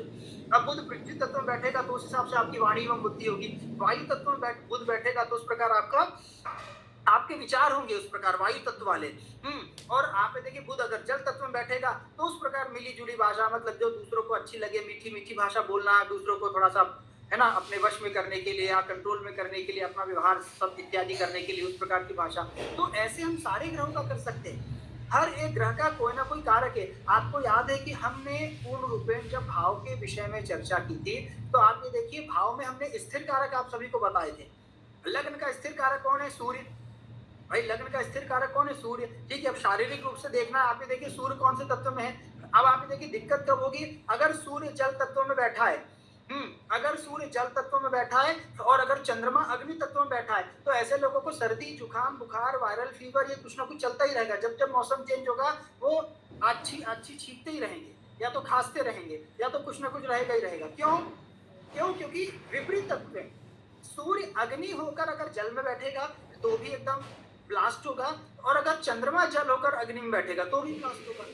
इसका मतलब हमेशा सर्दी जुकाम बुखार इत्यादि ये सब चीजें रहेगा। एक ये नेचर वाला बता रहे, तो आप समझ रहे हैं। तो हमारा मन का आप देख लीजिए, मन यदि अग्नि तत्व में बैठेगा तो हमारा मन हमेशा एकदम जलता रहेगा, अंदर से जलता इन द सेंस मतलब हमेशा एक्टिव रहेगा, कुछ करने का है, कुछ जीवन में आगे बढ़ने का है ना, हमेशा थोड़ा सा एक्टिव रहेंगे, थोड़ा सा मतलब पूर्ण रूपेण, और आप देखिए अग्नि तत्व वाले रहेंगे, ठीक है। उसी प्रकार चंद्रमा हमारा पृथ्वी तत्व में बैठ जाएगा, थोड़े से आलसी हो जाएंगे हम। वायु तत्व में चंद्रमा बैठ जाएगा तो सिर्फ मस्तिष्क दिन भर विचार करने वाले बन जाएंगे। जल तत्व में चंद्रमा बैठ जाएगा तो बस सोचने वाले लग जाएंगे कि भाई मेरे जीवन में क्या लिखा है, कुछ नहीं हुआ, ना पढ़ाई हो पाई, ना पैसा कमा पाया, ना शादी हो पाई, ना कुछ कर पाया, कुछ भी नहीं मेरे जीवन में, चलो अब चलते हैं आत्महत्या करने चलते हैं। तो इस प्रकार सब चीजें हैं पूर्ण रूप में, ठीक है। तो आप ये देखिए जो भी ग्रह, ये हम हर एक ग्रह का, हम आपको सिर्फ ये आपको एक आगे का मार्ग बता रहे हैं। फलादेश कैसे कैसे हो सकता है, आप लोग जितना जान चुके हैं यहाँ से भी फलादेश हो सकता है। आप लोग इसकी प्रैक्टिस करिए कि भाई अगर कोई का जो भी देखना है, आपको भाई देखना है कि गुरुजी हमारे छोटे भाई के बारे में देखिए, आपका मंगल, छोटे भाई का कारक कौन है? मंगल। अब आप ये देखिए मंगल, आप देख लीजिए आपके कौन से तत्व का है। भाई मंगल अगर अग्नि तत्व में बैठा है, ये आपके भाई या जो भी है उनके स्वभाव के बारे में पता चलेगा। अब ये कैसे देखेंगे कि उनसे जमेगी नहीं जमेगी, तो उस ग्रह की जैसी स्थिति होगी, जैसे अभी सौरभ पांडे जी ने बताया कि भाई इनका जो शुक्र है वो शुक्र किसके घर में बैठ गया? सूर्य के घर में बैठा है और सूर्य के साथ, ठीक है। तो अब आप ये देखिए कि इससे ये पता चला कि जो शुक्र पत्नी या प्रेमिका का कारक होता है, तो अब इनको जो भी जीवन संगिनी मिलेगी तो आप ये देखिए किसके जैसी मिलेगी? वो सूर्य के समान मिलेगी, एकदम जिसका एकदम ऑरा बहुत मजबूत होगा, एकदम पूर्ण रूपेण, ठीक है, और हर प्रकार से एकदम बलवान रहेगी एकदम, ठीक है।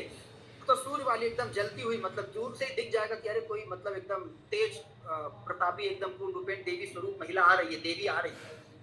तो ये तो शुक्र का वो हो गया कि भाई ऐसी मिलेगी, लेकिन अब उनका क्या कैसा रहेगा, आगे संबंध इत्यादि सब चीजें पूर्ण रूपेण कैसा चलेगा, तो वो शुक्र की और बाकी स्थितियों से देखकर पता चल जाएगा। ठीक उसी प्रकार से ये मंगल हो, गुरु, संतान इत्यादि देखना है, गुरु जी आप हमें संतान इत्यादि के बारे में बताइए। अब आप देखिए गुरु देख लीजिए, गुरु आपका कौन से तत्व में बैठा है। उसके बाद राशि में भी देख लीजिए कौन सी इत्यादि राशि में मात्र आप एक ग्रह देखकर उस विषय के बारे में सारी चीजें बता सकते हैं। ये छोटी छोटी चीजें, ये फलित के बहुत छोटे छोटे टोटके टाइप हैं, छोटे छोटे सूत्र हैं कि कोई भी आप आया, आपके पास समय नहीं है, उसके पास भी समय नहीं है, आपका ऐसा ऐसा ये ऐसा ऐसा है। तो अब भाई आज के समय में आप ये देख लीजिए, व्यक्ति करियर से संबंधित है या दाम्पत्य जीवन या जो भी है, स्वास्थ्य से संबंधित है, बस वो चीजें देखकर आपका ऐसा होगा ये चीज आप फोन पर बता सकते हैं। ठीक है, तो इस प्रकार आप ये देखिए। लेकिन ये चीजें तभी होंगी जब हम पूर्ण रूपेण आप देखिए क्या होगा, जब हम पूर्ण रूपेण आप देखिए मतलब थोड़ा सा बेसिक मजबूत होगा तो आप ये चीजें बहुत जल्दी पकड़ सकेंगे। जब तक बेसिक आपका मजबूत नहीं होगा, इसीलिए तत्व याद करिए, चर स्थिर द्विस्वभाव इत्यादि याद करिए। मतलब जितनी भी चीजें होती हैं तो आप ये देखिए सारी चीजें पूर्ण रूपेण याद करिए। और इसके साथ साथ अब जैसे राशियों में भी हमने आप सभी को बताया था कि राशियों में भी क्या होते हैं, आप ये देखिए तत्व और स्वभाव तो हो गया, इसके अलावा आप ये देखिए हमने पुरुष एवं स्त्री राशियां भी बताई थी। पुरुष राशियां कौन सी हैं, स्त्री राशियां कौन सी हैं, ठीक है।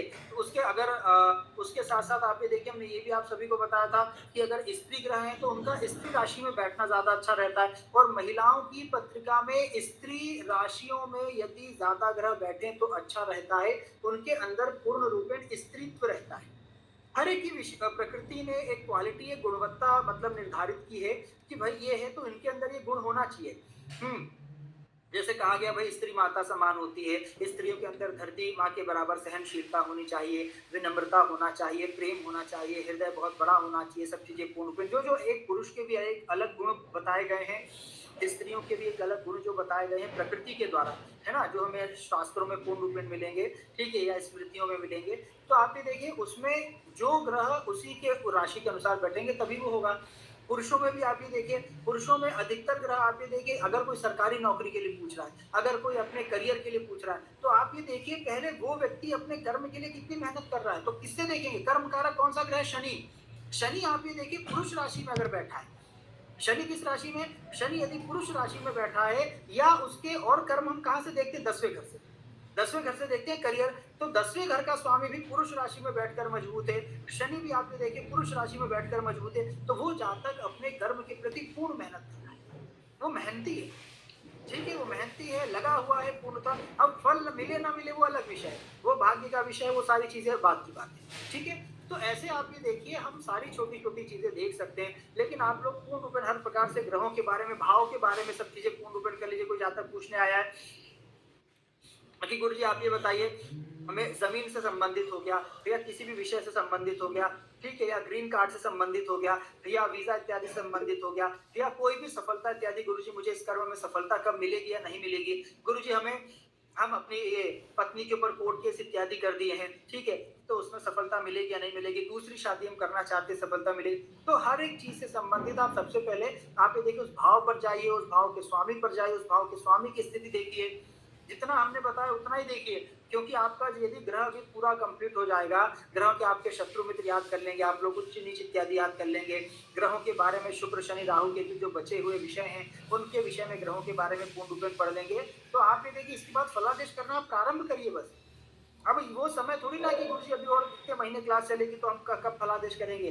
जैसे ही आपका ग्रह कंप्लीट हुआ, भाई राशि हो चुका है, भाव हो चुका है, नक्षत्र राशि भाव ये तीनों हो चुके हैं, ग्रह भी आपका हो चुका है, ग्रह से संबंधित थोड़ा बहुत बचा है, वो जो जैसे 4 ग्रह और ग्रहों संबंधित जानकारी आपको प्राप्त हो जाएगी, उसके बाद सिर्फ मात्र फलादेश है, और कुछ बचा ही नहीं है, हो गया। आप फलादेश करना प्रारंभ करिए, बस हम प्रैक्टिस कराएंगे आपको ज्यादा से ज्यादा, लेकिन उसके लिए कम से कम आपको बेसिक आपको याद होना चाहिए। आप समझ रहे हैं। अब जैसे यदि हम पूछ लें किसी जातक की पत्रिका है, अब जैसे अब आप सौरभ पांडे जी, अब सौरभ पांडे जी ने मात्र एक लाइन बताई कि 12वें घर में शुक्र है जो कि सूर्य के घर में बैठा है, ठीक है। अब इससे आप लोग को समझ जाना चाहिए कि कौन सी लग्न की पत्रिका है, कन्या, कन्या। सब लोग जल्दी बोलिए भाई, जब 12वें घर में 5 नंबर की राशि आ रही है तो इसका मतलब 5 के बाद 6, मतलब कौन सी लग्न हुई, कन्या लग्न हुई, तो इनकी कन्या लग्न की, अब कन्या लग्न की पत्रिका है। अब आप ये देखिए कन्या लग्न की पत्रिका में सूर्य शुक्र 12वें घर में बैठे हैं, तो कौन कौन से भाव का संबंध बना, कौन कौन से भाव का संबंध बना बताइए। 2 9 12, 2 9 12, क्यों, क्योंकि शुक्र कहाँ का स्वामी होगा, दूसरे भाव का, उसके बाद शुक्र और कहाँ का स्वामी होगा? नवम भाव का। और शुक्र बैठा कहाँ है? 12वें घर में। और 12वें घर के स्वामी कौन है? सूर्य। सूर्य के साथ आप समझ रहे हैं? तो ऐसे आप लोगों को करना। सौरभ पाठक खुद अपनी कुंडली देख रहे हैं कि अच्छा दोनों 12 ही है क्या? हाँ मैं गुरुजी ये लोगों को समझ में नहीं आया। वो समझ में। अब ये देखिए, अरे आप ये देखिए, कोई भी व्यक्ति बोलता है, जैसे आपने मात्र एक लाइन बोली, ठीक है, कि आपकी कुंडली में शुक्र 12वें घर में सूर्य के घर में बैठा है। तो अब सूर्य की एक ही घर है, सूर्य के दो घर नहीं है, एक घर है। अब जब एक ही घर है सूर्य का, तो सूर्य का कौन सा घर है? सिंह राशि। सिंह राशि है ना, इसका मतलब शुक्र किस घर में बैठा है? मतलब किस राशि में बैठा है? सिंह राशि में। अब जब 12वें घर में सिंह राशि आएगी तो लग्न में कौन सा नंबर आएगा?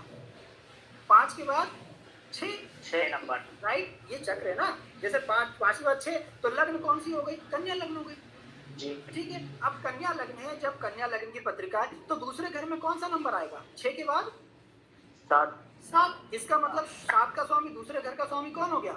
शुक्र। समझे? अब शुक्र की राशि कौन से भाव में आएगी बताइए? दूसरी राशि शुक्र की 2 राशि है ना, 2 और 7, तो शुक्र के वृषभ राशि कौन से घर में आएगी? नवम भाव, राइट? तो इसलिए शुक्र दूसरे घर का स्वामी हो गया, शुक्र नवम भाव का स्वामी हो गया। और शुक्र बैठा कहाँ है?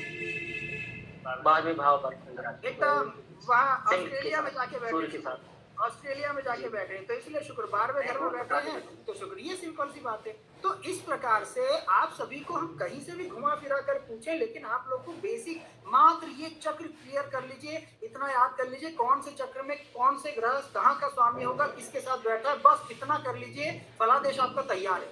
क्योंकि ये प्रैक्टिस करने में ही लोगों को महीनों लग जाते हैं, और कुछ नहीं है फलादेश करना, सच बात बता रहे हैं हम। जैसे हम अगर बोले कि आप ये देखिए चंद्रमा, अब हम ये बोले कि चंद्रमा आप ये देखिए सिंह राशि में बैठा है 11वें घर में। चंद्रमा सिंह राशि में 11वें घर में बैठा है, कौन सी लग्न होगी?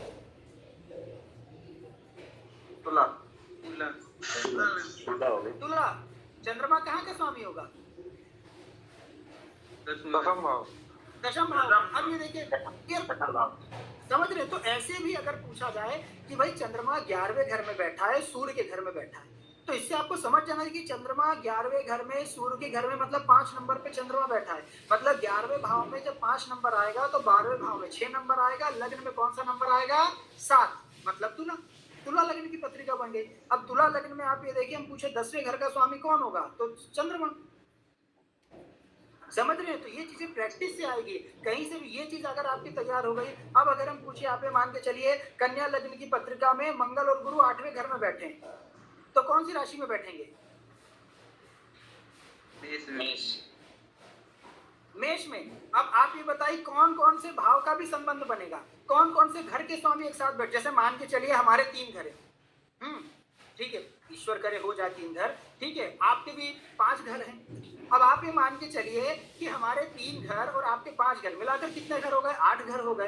अब यदि आप और हम, आप में से कोई भी हो, आप और हम यदि एक साथ बैठ जाएंगे, ठीक है, तो उन 8 घरों के स्वामी एक साथ बैठ गए कि नहीं? आप समझे? तो ठीक उसी प्रकार से मंगल गुरु अगर 8वें घर में बैठे हैं, तो कौन कौन से भाव के स्वामी बताइए बैठे हैं 8वें भाव में? 4 और 8, 4 7 3 4 कौन कौन से? 3 4 7 8। अब ये देखिए कि 3 4, क्योंकि 3 के स्वामी कौन होंगे? 3 के स्वामी पूर्ण रूप में मंगल होंगे, 4 के स्वामी गुरु होंगे, 7 के स्वामी गुरु होंगे और 8 के स्वामी मंगल होंगे। तो अब ये चारों घरों के स्वामी एक साथ बैठ गए। आप समझ रहे हैं? तो ये भाव का संबंध भी तो बना कि भाई इन दोनों भाव के स्वामी एक साथ बैठ गए। आपको याद होगा जब हमने केंद्र एवं त्रिकोण के विषय में बताया था कि केंद्र एवं त्रिकोण सबसे शुभ भाव होते हैं, राइट? सबसे शुभ केंद्र एवं त्रिकोण होते हैं, ठीक है। तो हमने ये भी तो बताया था, आगे जब हम लोग राजयोग के विषय में पढ़ेंगे तो राजयोग क्या होता है? राजयोग मात्र इतना है कि केंद्र एवं त्रिकोण, जिसे विष्णु एवं लक्ष्मी माना जाता है, तो केंद्र एवं त्रिकोण के स्वामी यदि अच्छी स्थिति में कहीं भी अच्छी जगह बैठ जाएंगे, वही राजयोग बन जाएगा। आप समझ रहे हैं? तो इसीलिए केंद्र कौन कौन से घर होते हैं? 1 4 7 10 ये केंद्र होते हैं। त्रिकोण कौन से होते हैं? 1 5 9। बस इन दोनों के स्वामी यदि एक साथ कहीं भी बैठ जाएंगे, वही राजयोग बन जाएगा। तो ऐसे भावों के संबंधों के बारे में करिए। देखिए सीधी सी बात है, हम आपको बस एक बात स्पष्ट बताएं कि कुंडली देखना पता है कुछ भी नहीं है। कुंडली देखने में मात्र, क्योंकि हमने जो ये कंटेंट बनाए, कोर्स बनाया, ये कहीं से लिया नहीं है। कुंडली देखना या कंटेंट जो हमने बनाया है, हमने मात्र एक आधार देखा है कि ये है क्या। तो बस इतनी सी चीज है कि इन 4 चीजों के अलग अलग लाखों कॉम्बिनेशन बनेंगे। जैसे नक्षत्र हो गया, राशि हो गए, ग्रह हो गए, भाव हो गए। राशि, नक्षत्र, राशि, ग्रह और भाव, ठीक है। ये चारों आप ये देखिए अलग अलग प्रकार से बैठेंगे और वही अलग अलग प्रकार से फलादेश बनेगा। इन्हीं के बहुत सारे कॉम्बिनेशन मिलकर फलित करेंगे। अब जैसे मान के चलिए 4 मित्र है, राम, श्याम, घनश्याम, बलराम, ठीक है। अब ये चारों मित्र हो गए। अब आप ये देखिए कि राम, श्याम, घनश्याम, बलराम चारों मित्र मिलेंगे तो अलग प्रकार की बातें होंगी। उसमें से अब अगर एक हट जाएगा, 3 मिलेंगे तो अलग प्रकार की बातें होंगी। उसमें से राम, श्याम मिलेंगे तो अलग प्रकार की बातें होंगी। अकेला रहेगा तो कोई बातें नहीं होंगी। समझ रहे कि नहीं? तो ठीक उसी प्रकार से इन चारों का सम्मिश्रण ही, कभी मान के चलिए शुक्र है। अब शुक्र यदि मान के चलिए 7वें घर में मीन राशि पर बैठ जाएगा तो अलग फल मिलेगा। अब शुक्र वही 8वें घर में मेष राशि पर बैठ जाएगा तो अलग फल बन जाएगा। अब इसी प्रकार से शुक्र लग्न में यदि मान के चलिए कि मेष राशि पर बैठ जाएगा तो अलग फल बनेगा। शुक्र सिंह राशि पर बैठेगा दूसरे घर में तो अलग फल बनेगा। आप समझ रहे हैं? वही नवग्रह हैं, वो 12 राशियों में अलग अलग बैठकर अलग अलग फल का निर्माण करते हैं। और 12 राशियों के साथ साथ जो उसके अंतर्गत 27 नक्षत्र हैं उनमें भी वो बैठकर अलग अलग फल का निर्माण करते हैं। और राशियों के साथ साथ वो 12 भावों में भी बैठकर अलग अलग फल का निर्माण करते हैं। यही जो अलग अलग फल होते हैं यही आपके और हमारे फलों का फल बनते हैं। बस यही फलित, बस समझ रहे हैं कि नहीं? तो इतने सारे फल हैं। तो बस इसी प्रकार अब कब कौन सा मिलाकर किसके साथ, जैसे अब आप मान के चले नितिन शर्मा जी हैं, सौरभ पांडे जी हैं, गौरव शर्मा जी हैं, मनीष जी, चंद्रमणि जी।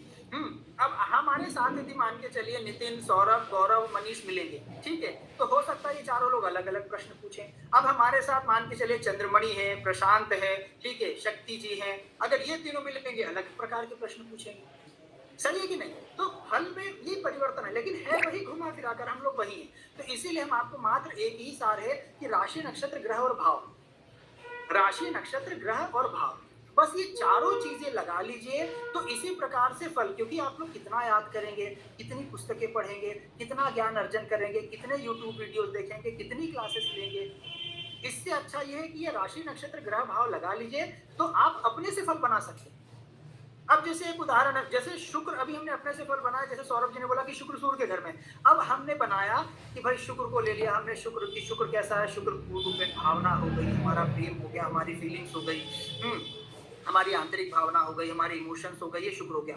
अब शुक्र जल है पूर्ण रूप में, ठीक है। अब शुक्र कहाँ बैठ गया? सिंह राशि पर बैठ गया, जो कि अग्नि तत्व है, जो कि मान, सम्मान, सिद्धांत, स्वाभिमान, ये सब चीजों बैठ गया। और शुक्र आग में बैठ गया। तो हमारी भावनाएं कहाँ बैठ गई? हमारी भावनाएं सिंह राशि अग्नि तत्व में बैठ गई। अर्थात अग्नि तत्व क्या करेगा? वो हमारी भावनाओं को जलाएगा। भाई पानी अगर आग में बैठा है तो पानी तो जल जाएगा ना, आग बचेगी। तो पानी जल गया मतलब हमारी अग्नि जल गई। ये हमने शुक्र सूर्य का फल बना दिया। इससे हमने फल बना दिया कि शुक्र सूर्य जब भी एक साथ बैठेंगे तो क्या होगा? ऐसी स्थिति में व्यक्ति का ब्रेकअप होगा ही होगा। लिख के ले लीजिए, जिनका शुक्र सूर्य एक साथ है, शुक्र सूर्य का परिवर्तन है, शुक्र सूर्य के घर में बैठे, ब्रेकअप होगा ही होगा। सौरभ जी हो चुका है या अभी बाकी है या चल रहा है? गुरुजी कोई है ही नहीं है, ये क्या देखिए, करें? जब है ही नहीं तो कहा के फिर कोई बातें खत्म फिर। चंद्रमणि के बाद चंद्रमणि जी आपका हो चुका है? कुछ मेरे बहुत हो गए। वायु में तो भावनाएं उड़ती रहती है। ऐसी स्थिति में व्यक्ति कल्पना आ कर रही है, करके जा रही है, आ रही है। आ रही है। इसी प्रकार की चीजें होती है कि व्यक्ति किसी कन्या से मिलता है तो मिलने के दूसरे दिन आपने देखिए शादी की डेट निर्धारित करने लगता है कि भाई शादी कब करें, कल मिली है। ये वायु तत्व है ना शुक्र। तो शुक्र विचार, शुक्र क्या हो गया? हमारे भावनाएं हो गई। जब भावनाएं वायु में बैठ जाएंगी तो भावनाएं उड़ने लगेंगी और उड़ते उड़ते कहाँ तक पहुंच जाएंगी? शादी की डेट तक। सही आप ये देखिए, इसी प्रकार हम लोग को, आप लोग को भी ऐसे फल बनाना है। इसीलिए हम आपको मैन्युफैक्चरिंग प्रोडक्शन जहाँ होता है वो वाली चीजें बता रहे हैं कि भाई फल कैसे बनाना है। क्योंकि कॉम्बिनेशन तो करोड़ों है, करोड़ों कॉम्बिनेशन तो किसी बुक में नहीं होंगे, लेकिन फल बनाना बस ऐसे ही बनाना है कि शुक्र हो गया, गुरु हो गया, चंद्रमा हो गया। हम शुक्र को इसलिए ले रहे हैं क्योंकि आप सब उससे जल्दी समझते हैं, है ना? आप सभी उससे जल्दी समझते हैं, इसलिए हम शुक्र को ले रहे हैं। चंद्रमणि के ज्यादा प्रबल है शुक्र। इतना आप लोग सूर्य चंद्रमा से नहीं समझेंगे, माता पिता से इतना नहीं समझेंगे जितना शुक्र से समझेंगे। तो इस प्रकार समझाने की कलाएं थोड़ा बहुत, तो उसी प्रकार हम इसलिए शुक्र को ले रहे हैं ताकि आप समझ जाए कि फल का निर्माण कैसे होता है। राहु के परम मित्र है ना गुरुदेव शुक्र महाराज, इसलिए और प्रचलन में भी ज्यादा है, कलयुग में तो ज्यादा ही थोड़ा फेमस हो गए। तो इन और सबको चाहिए वही। तो इसलिए आप ये देखिए, इसलिए बेसिक चीजें, क्योंकि आज ये सूर्यवार था, रविवार था, तो इसलिए हमने शुक्र के बारे में चर्चा नहीं की कि दोनों शत्रु हैं। तो इस वजह से हमने आज शुक्र ग्रह के बारे में चर्चा नहीं की थी। और कल सोमवार है, चंद्र का वार है, तो चंद्रमा भी जल तत्व, शुक्र जल तत्व, तो कल हम लोग अब शुक्र ग्रह के बारे में पूर्ण रूप में चर्चा करेंगे। उसके बाद आगे शनि मंगल राहु केतु इत्यादि करके ग्रह का हम लोग कंप्लीट करके पहले 2 4 5 10 कुंडलियों में प्रैक्टिस करेंगे। ठीक है, प्रैक्टिस करना अति अनिवार्य है कि प्रैक्टिस करते रहेंगे तो धीरे धीरे आपका पूर्ण रूप में क्या हो जाएगा कि हर प्रकार से थोड़ा सा आप लोग फलादेश करना प्रारंभ कर देंगे ताकि आगे की चीजें पूर्ण रूप में समझ में आए। चलिए अब आप लोग का प्रश्न है गुरुजी गुरुजी सौरभ एक बस कुलदीप जी प्रश्न। सौरभ गुरुजी मैं ये कह रहा था कि आपने जैसे बताया कि कन्या और मिथुन और कन्या का स्वामी बुध होता है, तो एक हमारे मामा जी है वो बहुत अच्छा प्रिडिक्शन करते हैं। उन्होंने बताया कि कन्या का स्वामी जो है वो राहु होता है, ऐसा है क्या? हाँ नहीं, वो स्वामी राहु नहीं होता है। जैसे उसकी कथा जब हम लोग राहु केतु पर चलेंगे ना कुलदीप जी, तो हम आपको बताएंगे कि भाई राहु केतु को तो कोई राशि दी नहीं। भाई राहु केतु में तो ग्रह में आ गए ना, आप समझिए। ठीक है, राहु केतु ग्रह में आ गए तो राहु केतु भी जिद करने लगे। जब ये 7 ग्रहों को दिया है तो हमने भी अमृत पिया है, हमें भी कुछ दीजिए। सही बात है कि नहीं? तो राहु केतु ने फिर जिद करने लगे तो उसके आगे कथा है कि राहु केतु को भी कोई ना कोई राशियां इत्यादि दी गई। तो उसी प्रकार से आप समझ गए। तो राहु केतु को किसने राशियां दी? बुध ने, युवराज ने राशियां दी। तो इसीलिए बुध की राशियां हैं, किसकी राशियां कहलाई? राहु इत्यादि की राशि। ठीक है, ये भी कहा था कन्या राहु, तो कन्या राशि में राहु समझ रही और गुरु की राशि में बिल्कुल बिल्कुल ये चीज। ठीक है, चलिए गुरुजी मेरा एक प्रश्न है। चलिए अतुल पांडे जी बोले, फिर सौरभ जी बोले, जल्दी जल्दी बोले। अतुल पांडे जी बोले, प्रश्न बताएं। हमारे पास एक प्रश्न आया था कि पंडित जी इस समय हमारा पैसा लोगों ने ले लिया है, दे नहीं रहे जी। इसको कहाँ से देखेंगे? बस अब आपने देखिए लोगों ने क्या लिया है? पैसा पैसा लिया। पैसा कहाँ है कुंडली में? दूसरा भाव, दूसरा भाव। कौन सी राशि है?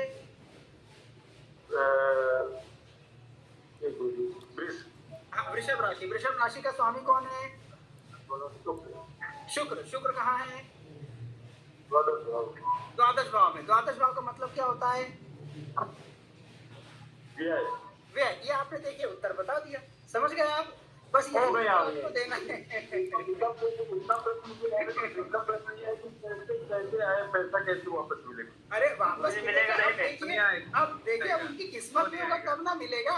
अब ये थोड़ी हम लोग पैसा वापस दिलाने का काम थोड़ी ना करते। हम लोग कुंडली के माध्यम से ये हम लोग बता सकते हैं मिलेगा कि नहीं मिलेगा। तो सुनिए अतुल जी सुनिए, तो आप ये देखिए अब इसके साथ साथ ये है कि सबसे पहले योग देखिए। जब आपने योग देखा तो योग में क्या पाया कि जब धन भाव का स्वामी ही आप ये देखिए कहाँ 12वें घर में चला गया है। ठीक है, तो इसका तात्पर्य क्या है कि इसका तात्पर्य है कि धन मिलना बहुत मुश्किल है। क्योंकि धन क्या हो गया भाई, आपने जिसको धन दिया है, ठीक है, वो व्यय हो गया तो मिलना बहुत मुश्किल है। अब यहाँ कौन बचा सकता है? थोड़ा बहुत दशा इत्यादि बचा सकती है। तो आप दशा देखिए कि कौन से ग्रह की दशा चल रही है। ठीक है, अब गुरु, तो आप ये देखिए कि गुरु, अब गुरु ये देखिए कहाँ के स्वामी है, जैसे नवम भाव के स्वामी इत्यादि है सब चीजें, लेकिन 12वें के भी स्वामी है। ठीक है, तो इसी प्रकार आप ये देखिए गुरु कहाँ बैठे हैं, क्या सब चीजें पूर्व पर। जैसे आप आगे धीरे धीरे बढ़ेंगे, अब अगर गुरु अच्छे भाव के स्वामी हैं, गुरु ऐसे ग्रह हैं जो कि धन इत्यादि दिला सकते हैं। बस वही बात है, दशम भाव इत्यादि में बैठे तो उम्मीद बनती है कि भाई आ सकता है। आप समझ रहे हैं कि गुरु की महादशा, उसमें अंतरदशा इत्यादि भी देखिए, गोचर इत्यादि देखकर हम लोग बता सकते हैं कि आ सकता है, और कब आ सकता है वो भी बता सकते हैं पूर्ण रूप में। ठीक है गुरुजी, अगर ये व्यय भाव का जो स्वामी है अगर ये लाभ भाव में आ जाए, ये व्यय भाव का स्वामी अगर लाभ भाव में आ जाए तो ऐसे लोगों को इन्वेस्टमेंट से लाभ होगा, राइट, निवेश से लाभ होगा। लेकिन जो अतुल पांडे जी का प्रश्न था कि लोगों ने ले लिया है, तो उन्होंने अगर लोगों को इन्वेस्टमेंट करने के लिए दिया, राइट, निवेश के लिए दिया, एज इन्वेस्टमेंट के रूप में दिया है कि भाई आप हमारा पैसा इन्वेस्ट करिए, जो भी होगा तो उनको लाभ होगा। लेकिन अगर उन्होंने एक मदद के रूप में दिया है या उधार के रूप में दिया है सब चीजें, तो लाभ नहीं होगा। आप समझ रहे क्यों? क्योंकि द्वादश भाव हमारा इन्वेस्टमेंट है, द्वादश भाव हमारा निवेश है। हम जितना निवेश इत्यादि करेंगे उतना लाभ होगा। और आप ये देखिए उसके साथ साथ खर्च से ही लाभ होगा। अर्थात ऐसी स्थिति में हम जितना खर्च करेंगे पैसा, अब ऐसा नहीं कि कहीं भी उड़ा दें, लेकिन जितना खर्च करेंगे, जितना निवेश करेंगे, जितना इन्वेस्टमेंट करेंगे, जितना लोगों को देंगे, जितना दान धर्म इत्यादि करेंगे, उतना ही पैसा हमारा बढ़ता जाएगा। जैसे कई लोग के हाथ में, कई लोग की कुंडली में ऐसे योग संयोग रहते हैं कि देने से बढ़ता है। हालांकि ये प्रकृति है, सबके साथ यही होता है और ये अकाट्य सत्य है। आप अगर देंगे और दोनों हाथों से देंगे तो ईश्वर आपको चारों हाथों से देगा। आप समझ रहे हैं, क्योंकि ईश्वर के तो कई हाथ हैं। तो इसी प्रकार से, लेकिन ये द्वादश भाव अगर लाभ में जाता है तो द्वादश भाव से ही हमें पूर्ण रूप में वो लाभ मिलता है। मेरा गुरुजी जो द्वादश भाव का जो स्वामी है व्यय भाव का, बस प्रवेश जी, अतुल जी कहाँ वो बोले, अतुल जी बोले। जैसे कि आपने बताया कि सूर्य अगर जल तत्व में चला जाए और चंद्रमा अग्नि तत्व में चला जाए उथल पुथल मचा देगा। तो गुरु जी इनका जब भाव मतलब खराब अच्छा में इनका कुछ अलग प्रभाव होगा कि बस उथल पुथल मानेंगे? नहीं, उसका देखिए, ये तो हमने तत्व वाइज फल बताया, राइट। ये तो हमने सूर्य चंद्रमा का तत्व वाइज बताया, और उसका इसलिए बताया क्योंकि हमारे शरीर में सबसे ज्यादा प्रभाव किसका होता है? सूर्य चंद्रमा का। यदि स्वास्थ्य में सबसे ज्यादा प्रभाव आप देखेंगे तो सूर्य चंद्रमा का, क्योंकि यही प्रत्यक्ष देवता, प्रत्यक्ष ग्रह हैं। सूर्य दिन में दिखते हैं, चंद्रमा रात्रि में दिखते हैं। तो आप ये देखिए, हमें जो भी ये शरीर जो चल रहा है, ठीक है, आपको सबको पता है, ये अग्नि और जल ही सबसे ज्यादा है। तो ये स्वास्थ्य के लिए है, ठीक है, ये स्वास्थ्य के लिए। बाकी दूसरे ग्रह, दूसरी चीजें देखने के लिए दूसरी प्रकृति में देखनी पड़ेगी। हमारा ये वजह है कि आपने जैसे बोला कि सूर्य चंद्रमा ये हमारे मतलब हो रहा है ऐसा, और इसका पूछना ये था कि सूर्य चंद्रमा यदि खराब अच्छा हो तो फल में परिवर्तन होगा तो उथल पुथल ही समझे। अरे भाई, खराब अच्छे सब में परिवर्तन होगा, ये आप नहीं समझे अतुल जी। अभी कम से कम 10 फल बनेंगे सूर्य चंद्रमा के। ये तो हमने मात्र तत्व का फल बताया, आप समझिए। तत्व का फल अलग होगा, भाव का फल अलग होगा, नक्षत्र का फल अलग होगा, राशि का फल अलग होगा, उसके अतिरिक्त चर स्थित विषभाव का फल अलग होगा। आप समझ रहे हैं, एक चीज को आप सबका फल कैसे मान सकते हैं? ठीक है, प्रवेश शुक्ला जी प्रश्न बताएं। जी गुरुजी मैं बता रहा था कि जो मेरा जो द्वादश भाव का जो स्वामी है वो लाभ भाव में ही बैठा हुआ है जी। और मेरा जो प्रश्न है वो ये है, एक मेरा अलग प्रश्न है वो ये है कि आपने बताया कि जो चर राशि, स्थिर राशि और दुस्वभाव राशियों के बारे में आपने बताया था। तो काल पुरुष की जो कुंडली होती है, जो हम बेसिक रूप से स्टार्ट करते हैं, लेकिन हर एक व्यक्ति की कुंडली अलग अलग होती है, उसमें जो है राशियों का स्थान बदल जाता है। तो वहाँ पर फिर हम ये चार स्थिर दुस्वभाव को कैसे देखेंगे? भाव के अनुसार देखेंगे या वो किसी भी स्थान पर हो? और चार स्थिर दुस्वभाव में लग्न कुंडली से देखना, वहाँ काल पुरुष से नहीं मतलब वो कनेक्ट करना है। अगर काल पुरुष से कनेक्ट करना है वो सिर्फ इसलिए क्योंकि आप ये देखिए, वो राशि जो जैसे वृश्चिक राशि काल पुरुष की कुंडली में कहाँ आती है? अष्टम भाव में आती है, राइट। तो आप ये देखिए, उस समय के लिए देखना है कि अगर अधिकतर ग्रह या ज्यादा ग्रह मतलब वृश्चिक राशि इत्यादि में आ रहे, तो वो कहीं ना कहीं क्या करेंगे? वो कहीं ना कहीं किसी न किसी प्रकार से आप ये देखिए कि वो वृश्चिक राशि अर्थात अष्टम भाव का भी फलो देंगे। तो वहां हमें तत्व इत्यादि का पूर्ण रूप में नहीं देखना, राइट, ये चीज है। और जैसे मान लीजिए अगर ये चर स्थिर दुस्वभाव का हमें वैसे कुंडलियों में देखना है, प्रैक्टिकल रूप से अगर देखना है, तो वहाँ पर जैसे मान लीजिए कि अब मेरा मकर लग्न की मेरी पत्रिका है, तो इसमें 1, 4, 7, 10 ये केंद्र स्थानों में आ गई है राशियाँ। तो केंद्र स्थानों में जो भी राशि है, अगर मान लीजिए ये कोई और ही लग्न की पत्रिका होती तो उसमें फिर कैसे देखते? मान लीजिए 10 या 1 या 4, 7 किसी और स्थान में आती। देखिए 1, 4, 7, 10 की जो भी 4 लग्न हैं, ठीक है, ये 4 लग्न जब भी बनेंगी तो केंद्र में चर राशि ही आएंगी, राइट। तो इसका तात्पर्य है, और अगर ऐसे ग्रह भी जैसे लग्नेश हो गए, राइट, दशमेश हो गए, अगर इनमें से कोई भी ग्रह अगर इन्हीं 4 राशियों में भी बैठ जाते हैं किसी न किसी प्रकार से, तो व्यक्ति के जीवन में निरंतर फिर परिवर्तन होता रहता है। मतलब व्यक्ति के जीवन में स्थायित्व की कमी रहती है, राइट, क्योंकि केंद्र सबसे मुख्य भाव है, ठीक है। तो ऐसी स्थिति में व्यक्ति ने एक काम किया, फिर वो काम परिवर्तन हो गया, फिर दूसरे की तरफ चला, दूसरे हो गया, फिर तीसरा, मतलब स्थिरता जिसको हम लोग बोलते हैं, स्टेबिलिटी बोलते हैं, स्थायित्व बोलते हैं, उसकी कमी रहती है। वो क्योंकि व्यक्ति एक चीज पे लंबा समय टिक भी नहीं पाता, वो बोर हो जाता है ना, उसके कुछ नया चाहिए। तो इसीलिए दोनों इन चर राशि का जो फल है, एक पॉजिटिव भी है, एक नेगेटिव भी है। पॉजिटिव फल क्या है? चर राशि का पॉजिटिव फल ये है कि ऐसे लोगों के अंदर जिज्ञासा बहुत रहती है, मतलब ये भी सीखना, ये भी सीखना, ये भी करें, वो भी करने, एनर्जी बहुत रहती है, राइट। चर राशि कंटिन्यू चलते रहना, तो इनमें एनर्जी बहुत होती है, सब चीजें बहुत अच्छा होता है, राइट।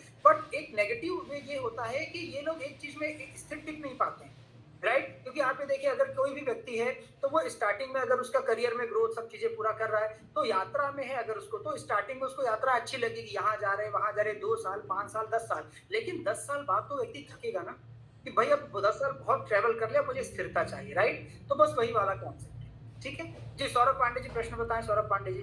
गुरुजी प्रश्न कुछ नहीं था, बस गुरुजी मिलना था आपसे। बिल्कुल, आप पर्सनल आप तो बिल्कुल बातचीत हो जाती है। जी जी ठीक है। अगर जल तत्व रिप्लाई कर दीजिएगा, रिप्लाई नहीं करते हैं गुरुजी। हम बिल्कुल कर देंगे, बिल्कुल बिल्कुल। अगर जल तत्व का ग्रह पृथ्वी तत्व में हो, जी बोले प्रवेश जी। अगर जल तत्व का ग्रह पृथ्वी तत्व में, आपका ऑफ हो गया। जी गुरुजी प्रणाम, हम बोल रहे हैं। जी गुरुजी मैं बोल रहा था कि जल तत्व का से संबंधित ग्रह यदि पृथ्वी तत्व में बैठ जाए, ठीक है, क्योंकि उन दोनों में मित्रता है। क्योंकि जल आप ऐसे देखिए ना, मित्रता कैसे, जल कहाँ बैठता है, जल कहाँ स्थिर रहता है? पृथ्वी में, सही है कि नहीं? भाई जल पृथ्वी में, जल क्या अग्नि में स्थिर रहता है? क्या जल अपने वायु में देखा है कि अरे वो देखो जल उड़ रहा है? क्या कभी ऐसा देखा आपने? नहीं, राइट। लो, तो जल का स्थान कहाँ है? पृथ्वी। तो जल और पृथ्वी क्या हो गए? मित्र हो गए। ठीक है, इसी प्रकार अग्नि और वायु क्या हो गए? मित्र हो गए। अग्नि क्या बिना वायु के प्रज्वलित हो सकती है? कभी बताइए, क्या अग्नि बिना वायु के जल सकती है? कभी नहीं। और अग्नि का विकराल रूप कौन लाता है? वायु। तो वायु जो कि अग्नि का मित्र है, वो अग्नि की वृद्धि करता है। तो इसी प्रकार अग्नि और वायु क्या हो गए? मित्र हो गए। पृथ्वी और जल क्या हो गए? मित्र हो गए। ये चीज है। ठीक है, साधना जी बताएं, साधना जी प्रश्न बताएं। प्रणाम प्रणाम जी हमको ये आपने अभी बताया कि केंद्र और त्रिकोण के जो स्वामी हैं जी या कारक ग्रह एक साथ अगर बैठ जाए तो कोई योग बनाते हैं, तो क्या जी। बुरे भाव में जैसे 6, 8, 12 में भी बैठ जाए तो अच्छा योग बनेगा? बिल्कुल योग तो बनेगा साधना जी, परंतु उस योग की शक्ति में कमी आ जाएगी। क्योंकि आप ये देखिए, भले वो योग तो अच्छा बना है, बट आपने जैसा बताया कि वो योग बना कहाँ है, कौन से स्थान में, सब चीजें इंपॉर्टेंट है। समय इंपॉर्टेंट है, स्थान भी महत्वपूर्ण है, और किस भाव से है वो भी महत्वपूर्ण है। तो जो राजयोग तो है, लेकिन वो राजयोग कौन से भाव में बना है? वो 6, 8, 12 में बना है। तो जब वो 6, 8, 12 है, तो 6, 8, 12 स्थान कैसा है? अशुभ स्थान है। तो वो राजयोग की जो शक्ति है, जो पावर है, जैसे अगर वो राजयोग अच्छे स्थान में बनता तो हो सकता है 1 करोड़ रुपए देता, अब वो बुरे स्थान में बना है तो हो सकता है 1 लाख दे या 5 लाख दे। आप समझ रही हैं कि उस योग की शक्ति भी आ जाएगी। ठीक है, चलिए गौरव जोशी जी प्रश्न गुरुजी बताएं। मेरा प्रश्न था। बोले गौरव जी, प्रश्न बताएं। तो मेरा भी गुरुजी एक मेरे प्रश्न को जी जी आते हैं, बस बोले गौरव जी। गुरुजी मेरे को ना 2 जनों का किसी का आया है, उनकी लेडीज की 69 की कुंडली है, और उनकी टाइमिंग नहीं है, केवल डेट ऑफ बर्थ है। तो अभी डॉक्टर कह रहे हैं उनको वेंटिलेशन में रखेंगे, कुछ ऐसे दोनों की स्थिति ऐसी है। तो कह रहे पंडित जी बताओ इनको मोक्ष होगा कि क्या होगा, क्या तो उसको कैसे कुछ बता सकते हो, छोटा सा ट्रिक टाइप में, जब तो उनकी आयु का उनका आपके कहने का मतलब उनका समय नहीं है, date of birth only. Date of birth है। तो आप ये देखिए, जिस भी समय वो आए हैं, ठीक है, तो जिस भी समय आए हो उस समय आप देख लीजिए कि भाई ग्रह कौन से चल रहे हैं, अर्थात ग्रह कौन से चल रहे हैं, वार कौन सा है। वार के साथ साथ आप ये देखिए, जिस भी समय वो आए हैं उस समय का स्वामी उस समय कौन सी लग्न चल रही है, बस उन 2 ग्रहों को देखकर आप बता दीजिए कि क्या कैसी स्थिति है। अगर जैसे शनि आ गए, है ना, या केतु इत्यादि आ गए, ठीक है, शनि केतु इत्यादि आ गए, तो आप ये मान के चलिए कि संघर्ष इत्यादि बहुत ज्यादा रहेगा, और अभी जैसे वेंटिलेटर में है, इन सब चीजों में दिक्कत इत्यादि पूर्ण रूपेण होगी। शुभ ग्रह इत्यादि आ गए, सब चीजें, तो आप बोल दीजिए कि ठीक होने की संभावना है, एक समय के बाद थोड़ा सा ठीक हो जाएगा। ठीक है, चलिए आचार्य पंकज जी, पंकज जी बताएं, फिर प्रीति जी बताएंगे। बोले पंकज जी। गुरु जी आप जो अभी जैसे बोल रहे थे कि जो सूर्य अगर जिस राशि पर मतलब गोचर करता है तो उसका फल तो सिर्फ सूर्य से है कि जो ग्रह जिसमें मतलब रहता है उससे संबंधित होता है? नहीं, सभी से। यहाँ पे देखिए नवग्रह जैसे गोचर करते हैं ना, ठीक है, तो नवग्रह का फल रहेगा। लेकिन आप ये देखिए विशेष रूप से, क्योंकि जो वर्तमान समय में घटना दुर्घटना इत्यादि इस प्रकार से हो रही है, तो इसमें सूर्य का महत्व सबसे विशेष रूप से ज्यादा रहेगा, पहली चीज। और दूसरी चीज है कि जो ग्रह राहु केतु से टकराएंगे, जैसे आने वाला जो समय है, तो आप ये देखिए 2025 का मिड, मतलब 2025 के अप्रैल मई जून के आसपास शनि राहु टकरा रहे हैं। शनि आगे जा रहे हैं, राहु पीछे आ रहे हैं। शनि के शनि ऐसे चलते, राहु ऐसे, तो शनि ऐसे और राहु मिलेंगे। तो जब फिर ये 2 ग्रह मिलेंगे, जब 2 ग्रह कैसे भी विस्फोट वाले ग्रह मिलते हैं, जब 2 ग्रह इस प्रकार के ग्रह मिलेंगे तो क्या होगा? विस्फोट होता ही होता है। जैसे अभी क्या मिले सूर्य को, हमने क्यों देखा? क्योंकि सूर्य किसके साथ मिल रहे थे? केतु के साथ। अब जब सूर्य केतु के साथ मिलेंगे तो राहु के साथ भी मिलना ही पड़ेगा, क्योंकि राहु केतु तो एकदम पूर्ण रूप में आमने सामने बैठते हैं 180 डिग्री पे। ठीक है, तो इसलिए हमने सूर्य को देखा, बाकी ऐसे सब चीजें पूर्ण रूप में नहीं। ठीक है जी, प्रीति जी प्रश्न बताएं। प्रीति जी। जी गुरु जी, केंद्र में चर राशि रहेंगी तो इनके तो इनके जो स्वामी रहेंगे यदि वो स्थिर में रहे या द्विशोभा में रहे तो उसका कुछ तो ठीक है, इसका अंतर पड़ता है। जैसे यदि दिक्कत कब होगी ज्यादा, कि चर राशियों के स्वामी सभी यदि चर में ही बैठ जाए, तो उससे क्या रहेगा कि व्यक्ति के जीवन में आप ये देखिए स्थिरता की कमी हो जाती है, स्थायित्व कम हो जाता है। तो ऐसे व्यक्ति कोई भी चीज को लंबे नहीं ले जा सकते, भले वो करियर हो, रिलेशन हो, प्रकृति हो, कुछ भी हो, धन हो। ठीक है, तो इसीलिए चर के स्वामी यदि स्थिर में, सबसे इंपॉर्टेंट क्या, स्वामी कहाँ बैठा है, तो चर के स्वामी यदि स्थिर में बैठे हैं तो व्यक्ति के अंदर थोड़ी सी स्थिरता रहती है। और चर के स्वामी यदि द्वितीय स्वभाव में बैठे हैं, मतलब कोई भी स्वामी से इंपॉर्टेंट है, स्वामी से महत्ता है कि स्वामी कहाँ बैठा है। आप देखिए स्वामी जिस स्थान जिस स्थिति में बैठेंगे तो वो अच्छा, उसी का फल होगा। ठीक है, ये चीज है। जी, चर राशि का भी फिर उसमें नहीं अपने को फल मिलेगा? नहीं, चर राशि, क्योंकि आप ये देखिए कोई भी लग्न है तो हर लग्न में चर राशि तो वही रही, जैसे सपोज मेष लग्न है, ठीक है। अब आप ये देखिए मेष लग्न दुनिया में 12 करोड़ से भी ज्यादा लोगों, कितने करोड़ों की होगी, तो सभी करोड़ों लोगों की कुंडली में मेष लग्न जिनकी भी है पहले घर में तो एक नंबर ही रहेगा ना, समझ लो, उसका फल नहीं होगा। इंपॉर्टेंट क्या है, उनका स्वामी कहाँ बैठा है। क्या सबकी कुंडली में मेष लग्न जितने भी हैं, क्या सबकी कुंडली में जैसे मेष राशि का स्वामी मंगल होता है, तो क्या सबका एक ही घर में बैठेगा?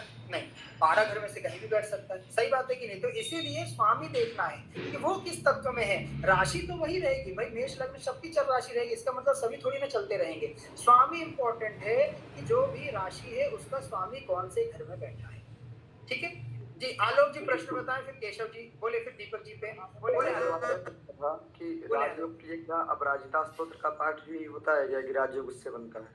कर सकते हैं, कर भाई बन सकता है। देखिए जो बनना था ईश्वर ने, जब ब्रह्मा जी ने लिख दिया वो तो उतना बन ही गया, अब तो हम उसमें कुछ नहीं। बहुत लोग गुरु जी कहते हैं कि अगर पाठ कराया जाए तो राजयोग बनता है कुंडली। नहीं बिल्कुल बनता नहीं, बस ये है कि थोड़ा सा ये रहता है भाई, अच्छा योग संयोग आता है, अगर ग्रह दशा अच्छे हैं तो अपराजिता इत्यादि वो काम कर जाता है और हमें कोई अच्छा पद प्रतिष्ठा मान सम्मान इत्यादि वो सारी चीजें पूर्ण रूप में मिल जाती है, ठीक है। तो ये चीजें, ये सब तो उपाय वाला कि भाई ये पाठ इत्यादि करने से हो जाता है, कोई दिक्कत नहीं। चलिए केशव जी प्रश्न बताएं, फिर दीपक जी बोले। केशव जी बोले। जी 2 प्रश्न थे हमारे। बोले। जैसे कि और कल बस 1 सेकंड, कल इसलिए सभी जातक समय से आए कल, क्योंकि हम किसी के लिए वेट नहीं करेंगे, आते हम शुक्र का जो फल है वो प्रारंभ करें, ठीक है।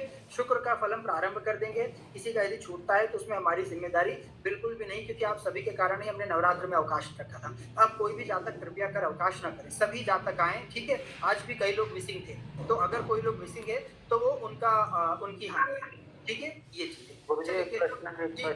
जी 1 सेकंड केशव जी प्रश्न बताएं। गुरु जी जैसे कि जातक या जातिका जैसे कि स्नान वगैरह किए, गुरु जी कुछ भोजन इत्यादि कर लेते हैं, स्नान के लिए कहो स्नान नहीं करते, तो गुरु जी उनके कौन से ग्रह अच्छे होंगे उस टाइम?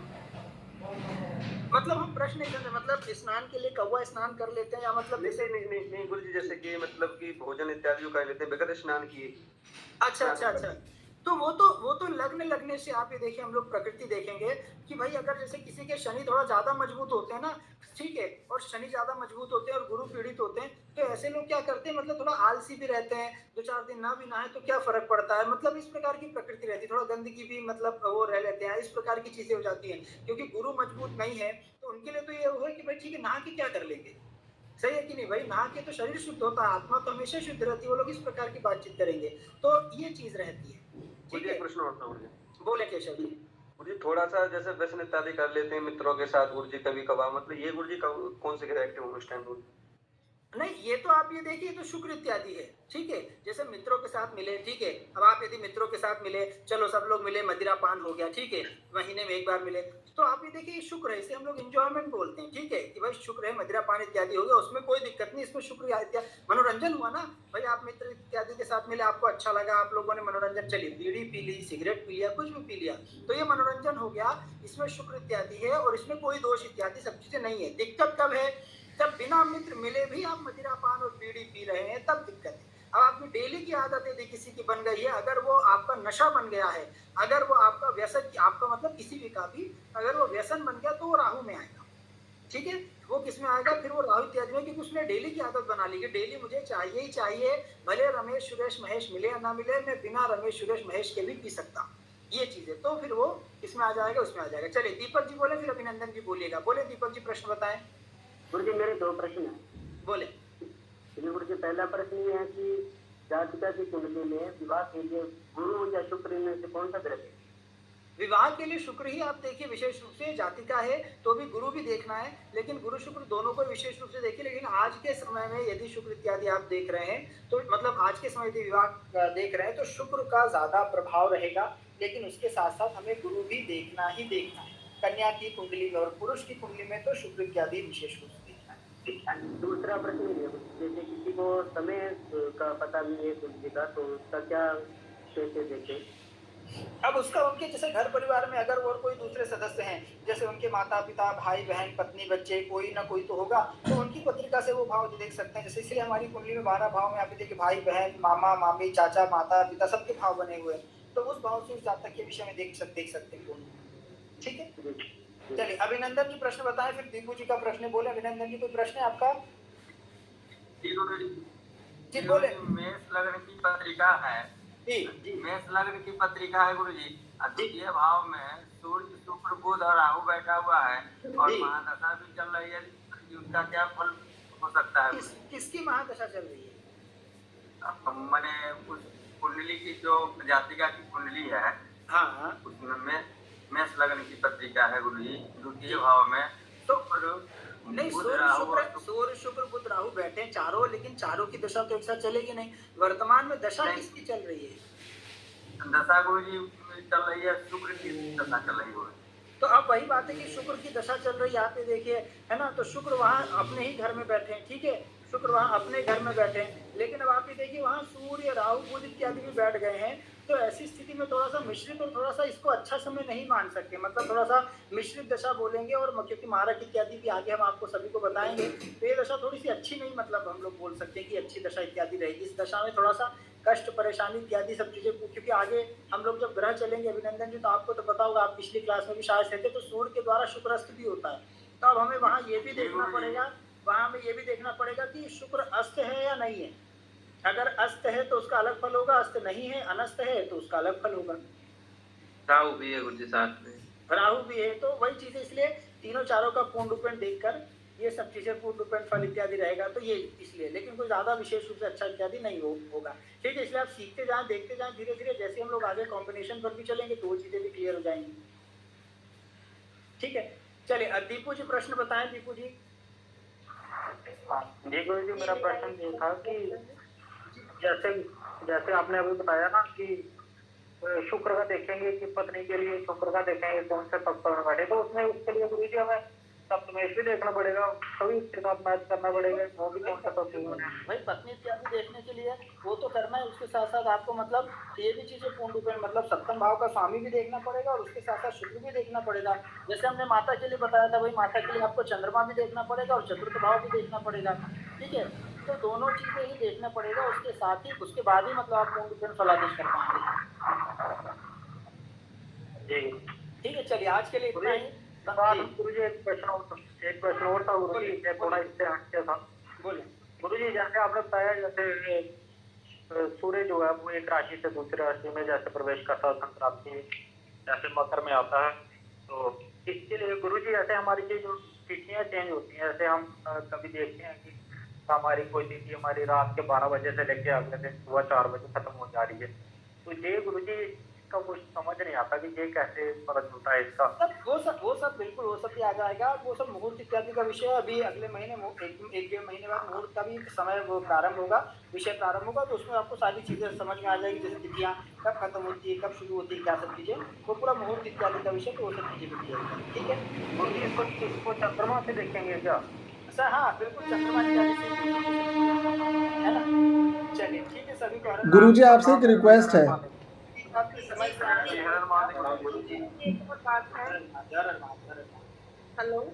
गुरु जी प्रणाम। गुरु जी आप करवाने वाले हो क्या पंचांग की क्लास? गुरु जी